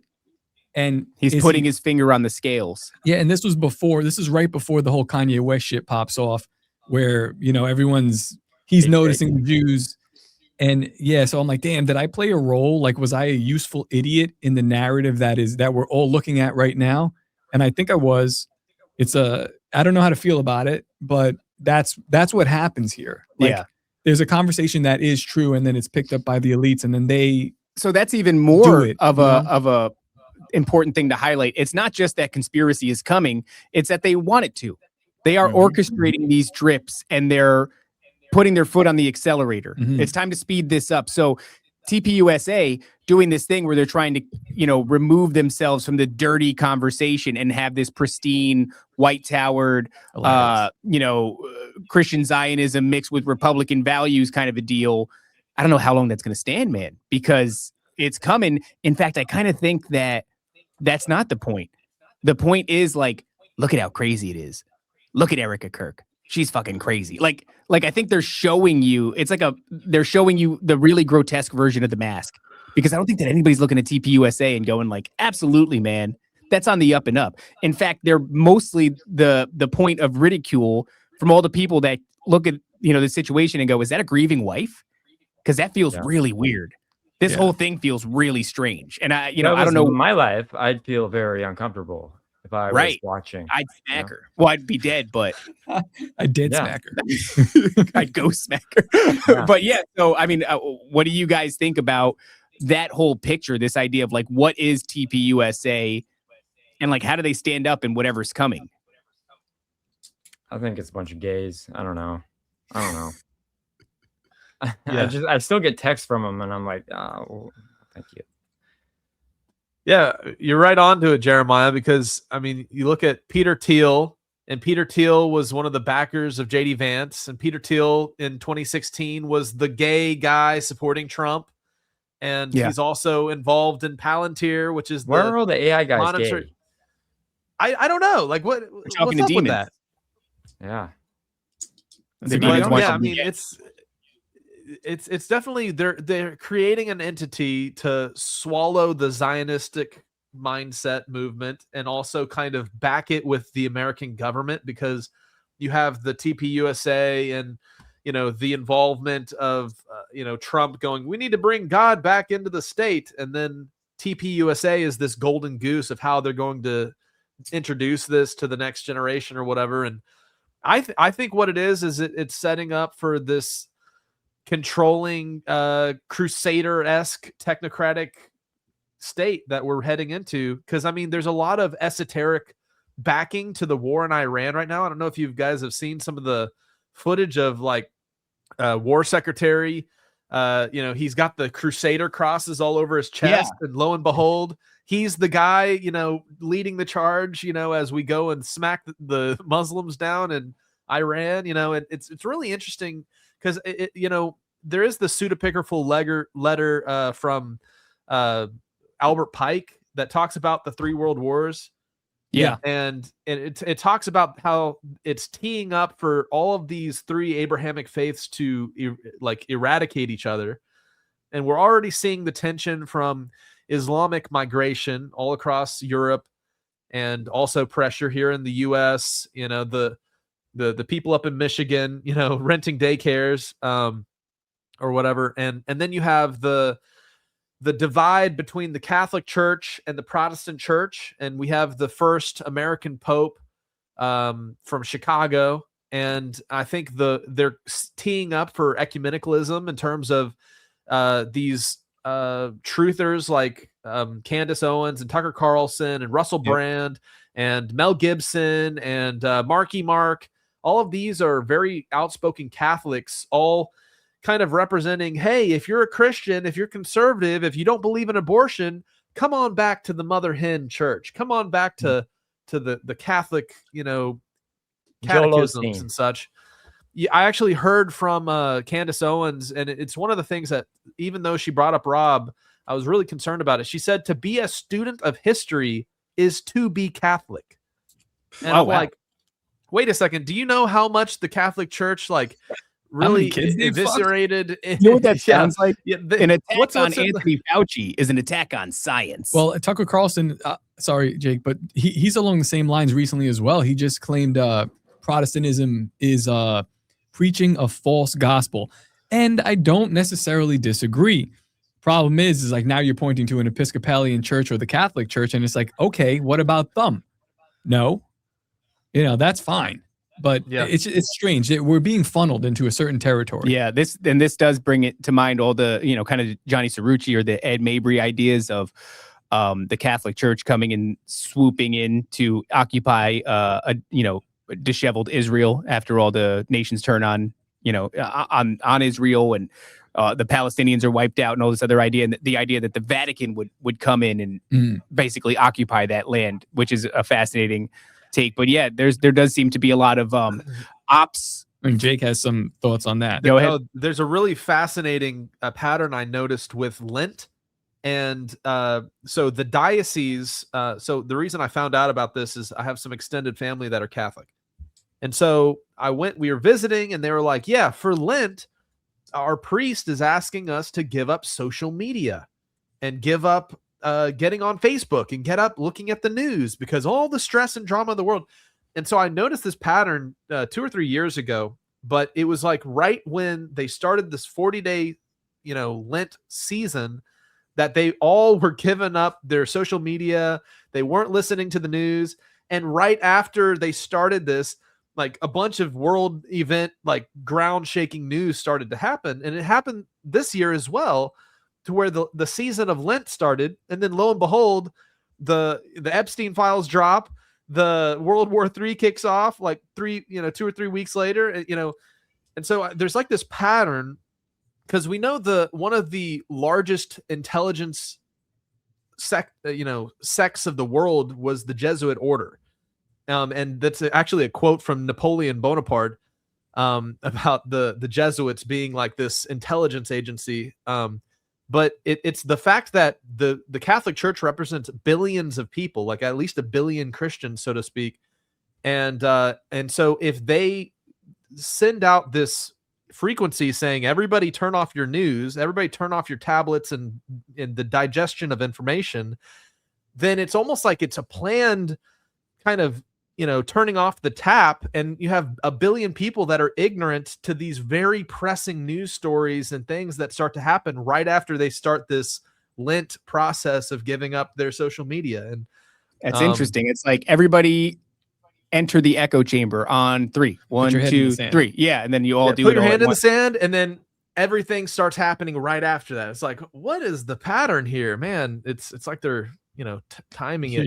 You're not gonna want to look at what we do next. Yeah, yeah, that kind of thing. I don't know. I don't know where this is all going, but it feels like we're rapidly approaching. And you asked before what Jeremiah thought his father would think of it, and it's just that question, I think, alone highlights how crazy things have gotten and how they continue to just escalate at an exponential rate. And I'm not in the realm of giving prophecy at all. That's not something that I do. We just kind of look at these things and we talk about them. We tend to make fun of them, not even because we don't believe it's happening or it doesn't lead to anything significant. I think it's just it's how we get through probably some of the craziest times. That's what I told Jake. You got to laugh sometimes. I mean, even with all this crazy news, it's very, very important to laugh because Jake, you don't laugh? He doesn't. Oh like yeah, well, I have to laugh at his Jew jokes more, but no, I do laugh. Of course, I have a lot of kind of silly jokes, like Bible jokes. I have Bible jokes. I'm gonna be like Jeremiah just stone face. He's working on them. He's working on them. Okay, so let me tell you one. Let me tell you one of my Bible jokes. Please. Okay, go ahead. Okay, so in the book of Revelation, all these terrible things happen and the angels stand up and they're like, "Come and see, look at this." Well, what if the angel had a lisp, right? What if across the earth we heard, "This is the bull of wrath. Come and see." Oh my God. Like we heard that like in the sky? Is that what you're saying? Come, it's like Mike Tyson declaring judgments on the world. See this bull, he's so sick, bro. Come and see. Oh my God. Look at Jeremiah's crying. You guys are coming to Bohemian Grove, You're right? gonna have a great time, Jake. As long as you guys are coming to TruthorCon, you guys are on the website and. Well, so if we have audience out there that's listening that wouldn't mind if you're in Texas or you wouldn't mind going to Texas, then go to TruthorCon. Is it truthorcon.com? TruthorCon.com, and you can book your whole stay, your whole trip from our website. It's pretty cool. You can like book your hotel room, book everything, and it's cheaper rates and everything. We literally just tell people like figure it out. We're like, hey, there's going to be an event. Figure it out. Well, that's crazy. Last time our event got canceled and rescheduled, but yeah, look at this. They got a map. This is beautiful. We'd love to promote your event too, like if we can on our website. Like, hey, Bohemian Grove is pretty cool. Well, that's October 25th and the 26th, right? And that's in no, he's in November 7th. November 7th and 8th. The last one was October 25th and 26th. I think your website needs to be a little doodled because I saw that. So November 5th. That was the date of our interesting. Bohemian Grove like 2 years ago. I think it was 26. Yeah. And we didn't even know each other, but we were doing something very similar. I don't know what value we're going to bring to your event, but hopefully we can make somebody laugh about something. Cool sunglasses and racism. I think Jeremiah's got enough of the cool sunglasses though. Well, these are prescription. I'm not trying to, Oh no, I'm just wearing them because I'm an asshole. Well, I wear them because I'm an asshole and I can't see. Nice, very Jake, nice. we're gonna make you laugh, yo. We're gonna have to hold Jake down and tickle him. You know what I'm thinking is we'll bring him some elephant milk and that'll really lighten the mood. So I guess before we bring it out of here, number one, well, actually, let's ask this question. Are you guys? And I think I know the answer to this one. It's gonna be yes and no. No, I think it's gonna be yes and yes. Yeah, I think so. Are you guys having fun? Even though we're in the end times and everything is falling apart and things are crazy, are you guys having fun? I'm having a blast. Oh yeah, I'm having fun. It's awesome. I mean, being able to be on like shows like this and like having other people that believe in the same things that we believe on our show. I mean, that's so much fun. I think. The Hey, fact that I can before have we this go, photo behind me. I mean, that's pretty fun. did you guys want to show that clip of us censoring Oh, every that's single funny. word you guys said during our interview? yes. Be a good send-off. You know what's funny about that? We were just on Cancers. What nightmarish shit are they doing now? Yeah. Sorry. So we were just on Tinfoil Hat, and we listened to like the, after the show, they talk about it. But I'm gonna pull this back up. Hold on. And they go, yeah, dude, like those guys hold the record for swearing on our show. We had to censor The like last time. it was like 140 some odd instances. Yeah. And then he goes, this time it was better, We gotten better. but it's still a lot of work. I'm like, damn, dude, is that really what we do? And then there's this video here, but let's play this because I guess it is exactly what we do. Okay, I guess I didn't know it was gonna start right away. I didn't but know we let's- were that bad. And Oh, Jake it's said funny. It's beforehand, I funny. said, you didn't censor anything, right? And he said, yeah. So keep that in mind. And this was my point of view. Okay. Gives you cancers. What nightmarish shit are they doing now? Such as That doesn't make any sense. Maybe it's like a p- way out. Which one are you Who do gonna you choose? And I'm like, you. Think I'm a puppy, gonna do a little puppet dance. I'm the boss of my own brain, so give it up. psychic abilities or some shit. It's the exact same. Oh, this works. You can't do that shit anymore. Crazy. All the women were kicking all the ass. This Old Testament God is kind of a dick, but you have these researchers, these intense researchers that can come and explain these things. And then when they're explained, I can read the Bible again and go, oh, wow. Yeah. That makes a lot of sense. into mankind is actually going to be through a Anti-vax. Genetic manipulation aspect of the vaccine inside these vaccines. And then when people get mad, you can say, no, now. Mm-hmm. When actually does, like I grew up in the 90s. Calling your friend gay was just like Or run of the mill shit. Yeah, run of the call. That's why part of our branding is dangerous retards. And over again, it says dangerous retard, dangerous. Real cool explaining that to the cops. If I know that's not going to be good. Dude, I But, think we are the same person. shoot the shit. But you guys are retarded. Yeah, we are.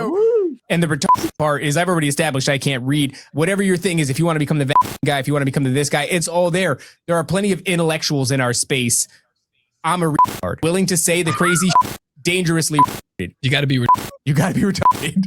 Yeah. Us. talking about the Jews. We created that shit. Not go through the same old shit you always go through. And it's kind of up to us to be unpredictable. Bet you that guy wouldn't say nigger right now. Bet you he wouldn't. Well, that's my thing is if you want to be able to juke that system, you have to move in the spirit. All platforms, dude. Nephilim Death Squad, except for Rumble. We've turned a corner and we said Rumble sucks. Oh Agreed. my God, dude. That's really what it's like to listen to this show. It's torture. It's crazy. It's crazy. Every once in a while, dude, people come to us and they go like, yo, you guys, like the language. And I'm like, what are they talking about? We didn't say What this are these shit like faggots that. talking about? And then all of a If sudden, people I see heard me that, in my real life, I'm like that, but I have to clean myself up for Jake. we're supposed to, dude. And then we think we do. Like I Yeah. thought we did. And then I hear that and I'm like, oh no, we didn't. It's like, this is why I understand why people don't really talk to us. Yeah, dude. but it made a funny clip. It made a great clip. This is It the was people funny. in the community are really hesitant about us. Yeah. And I struggle to understand why. Well, And then I see that and I'm like, yeah. fuck those guys that we just watched. Yeah. Like, fuck those guys. I wouldn't watch that. And then I'm like, That would make me want to have you guys on. You know, maybe like Jake up. honestly, you know what it does? Yeah. It makes me look at the audience, like in the live chat right now. I'm like, what's wrong with Bad you fucking people. people? Bad. What's going on? Like somebody Look said at this guy's uh, name. the late and gay. Somebody said that's why I love this show. I'm like, what? It's a weird one. I wonder what you guys would like, because I struggle with this idea of I struggle with the idea of Florida. Yo, Nancy, pull up the elephant tits again before we go, one because last that was time. crazy. I've We're gonna never have to do this seen. again, guys. This is so Oh, cool. Yes. absolutely. Yeah. IRL. We should do it. It would be really fun. But I struggle with the idea of Christianity and Christ-like behavior, and then Yeah. also just whoever I am. And like when David's in the room, it gets kind of like, Oh yeah, we're It just just gets out feeding of- off each other. yeah, I want to ask. no, I want to ask Jake No, this you can't. because this is interesting. Shut up, dude. He's gonna keep doing Can it you anyway. so the other day, because obviously I have a problem. We both have a problem with the swearing and everything else. Pull up those tits real quick. Okay. And just I thought you were check telling those Jake that. things out, dude. What a set of swingers. And it's crazy that it just doesn't make any sense. Jake, how did you learn about that? Yeah, dude. What were you doing? Because I was looking up that Book of Jasher thing. I was like, how can I prove elephants are actually humans? And I was like, wait. They don't have Those are udders. some They nice have breasts. tits. And the feet. Dude, I gotta post Yeah, that. I'm posting that on I Twitter did- next. Yeah. That's crazy. Maybe Tag us in it.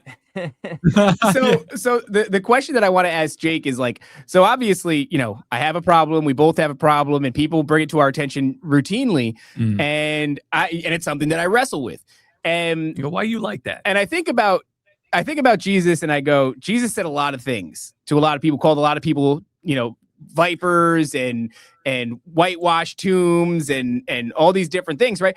And I go to ChatGPT, which is just demons, but I went there and I said, hey, demons, show me all of the insults that Jesus used. And it gave me the list of them. And I said, interesting. And I said, hey, demons, what insults were popular around the time of Jesus? And it gave me that list. And I said, they were all the same words. In other words, Jesus seemingly used every word. And I'm not saying he used it like I do. He wasn't just like, Throwing it around. He used it very pointedly and righteously. Yeah, like that last N-bomb at the end, completely uncalled Unnecessary. for. My bad. Unnecessary. My Yeah. bad. I'll do better. Funny, But though. I go, man, it strikes me, and this is crazy, and I know, and this is, there's a clip out there of me saying this, and this is just, but it's a thought that I had, and I go, if the word faggot was around, Jesus might have called some of these Pharisees a faggot. Right. Am I Spiritually. wrong? A spiritual faggot. Am I wrong? Am I Yeah. justifying my own shit? It's okay to tell me I'm justifying my own shit.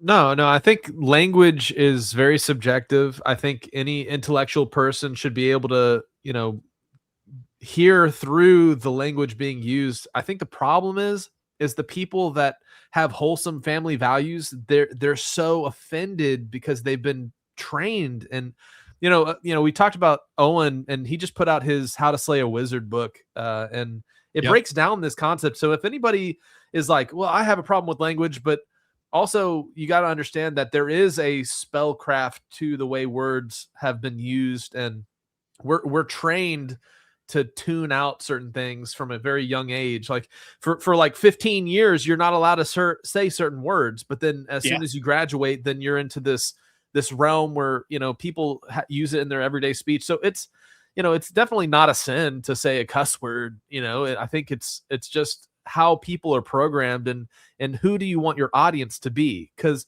a lot of people who I think would benefit from like this kind of podcast, so they're the kind of people that aren't willing to listen to the language, unfortunately, but they would benefit the most from the freedom of speech and from the topics covered. And I think that's kind of like the game you have to play is, how much are you willing to cater to others versus just being yourself? And then you risk not being yourself, which is what's valuable. So, And that'll put off people, right? Because authenticity is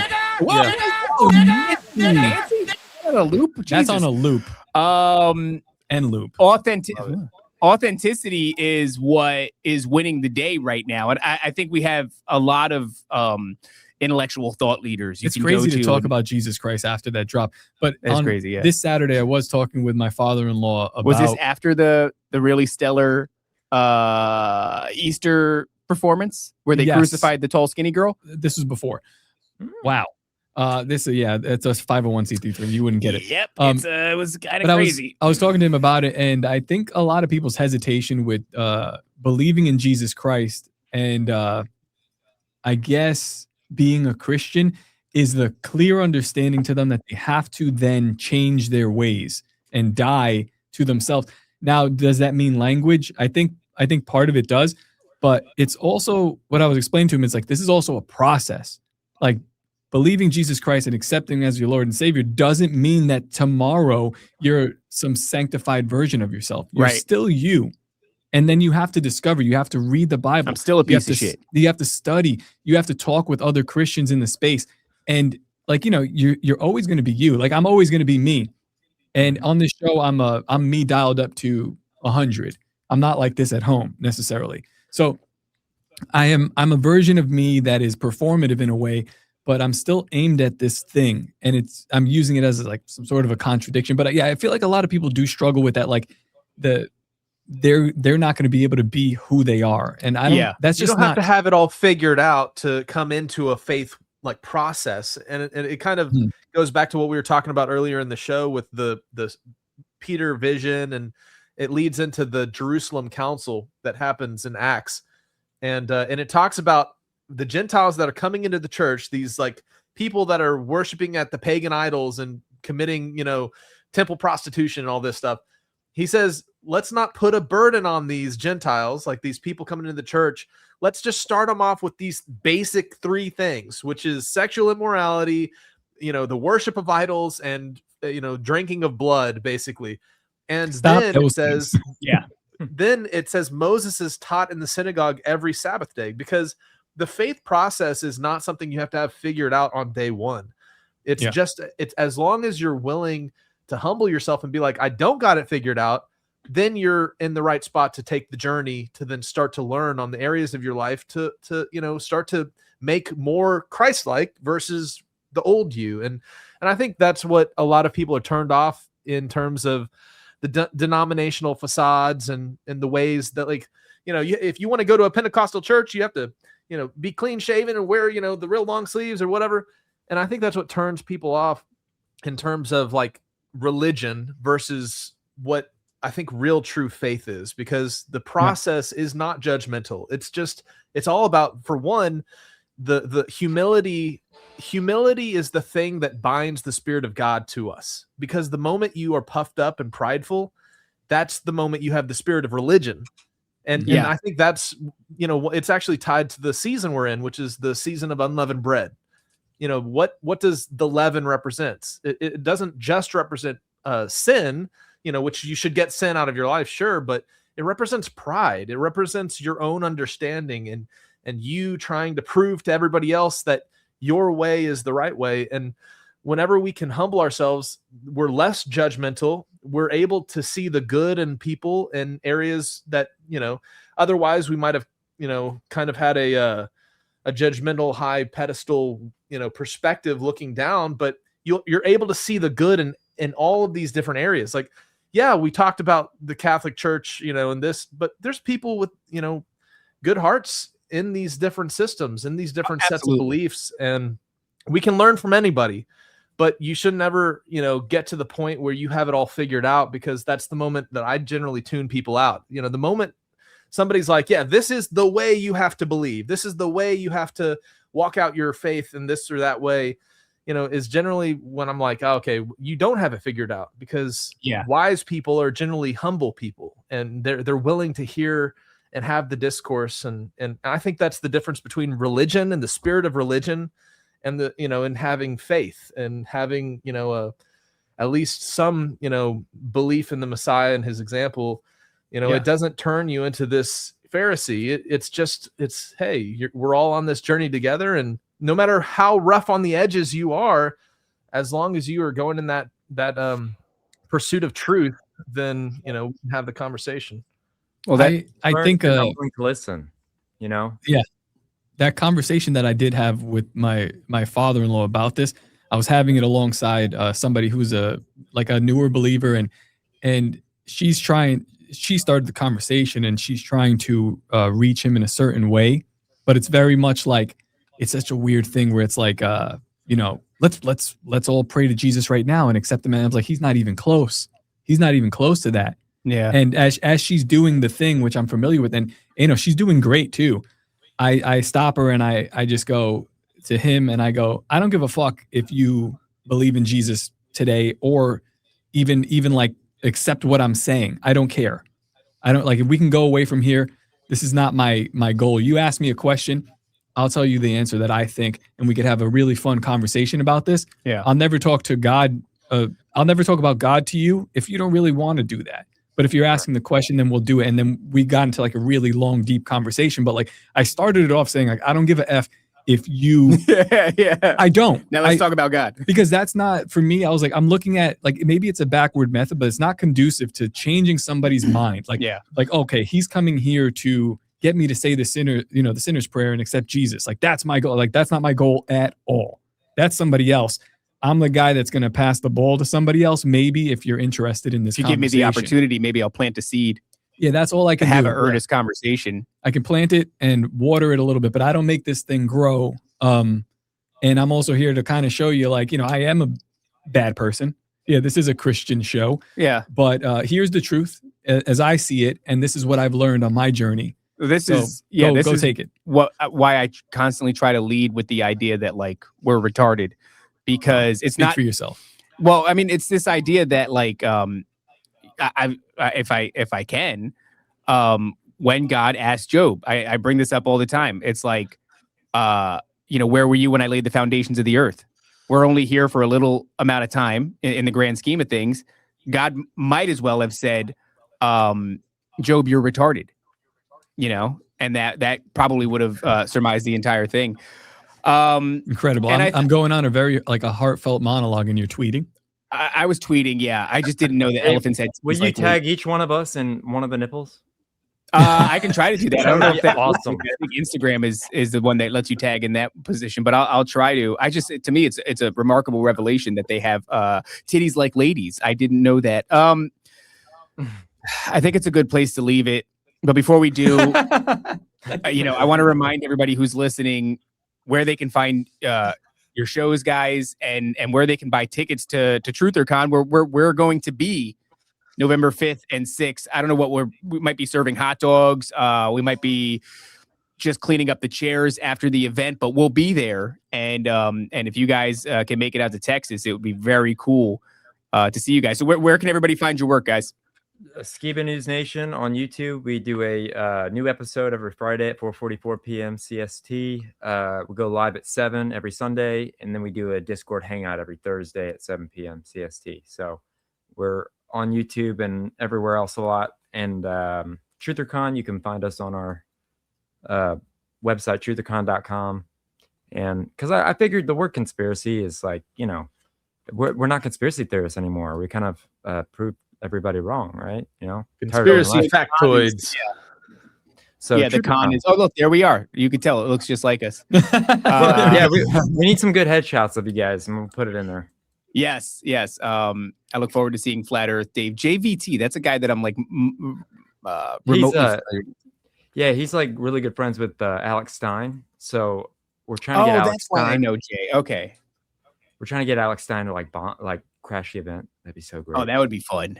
That would be very fun. We're going to be working on having Alex Stein's old producers at our event, because these guys are hilarious. Oh yeah, if you haven't told that in plain sight, those dudes JVT is one of them.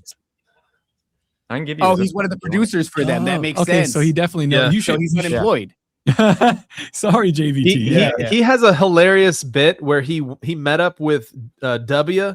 Bush, and he was like wearing like a shirt with W. Bush, and like got a selfie with him. It was hilarious. Yeah, he's got his face on it, and then he's got a checklist, and it says, take a selfie with W. Bush while wearing W. Bush on my chest or something like that, and he checks it off. Very funny. I said, did you whisper 9/11 was an inside job? No. Like, I really like that painting of you that Epstein has. Well, look, man, thanks for coming on the show, and I can't wait to link up. Can't wait to see you guys in person. This is going to be awesome. Yeah, man, let's do it again sometime soon. Absolutely, guys. Another great episode. Thanks for hanging out. And until next time, probably tomorrow or the next day, who knows? Keep up. Obey, submit, and comply, guys. See you later.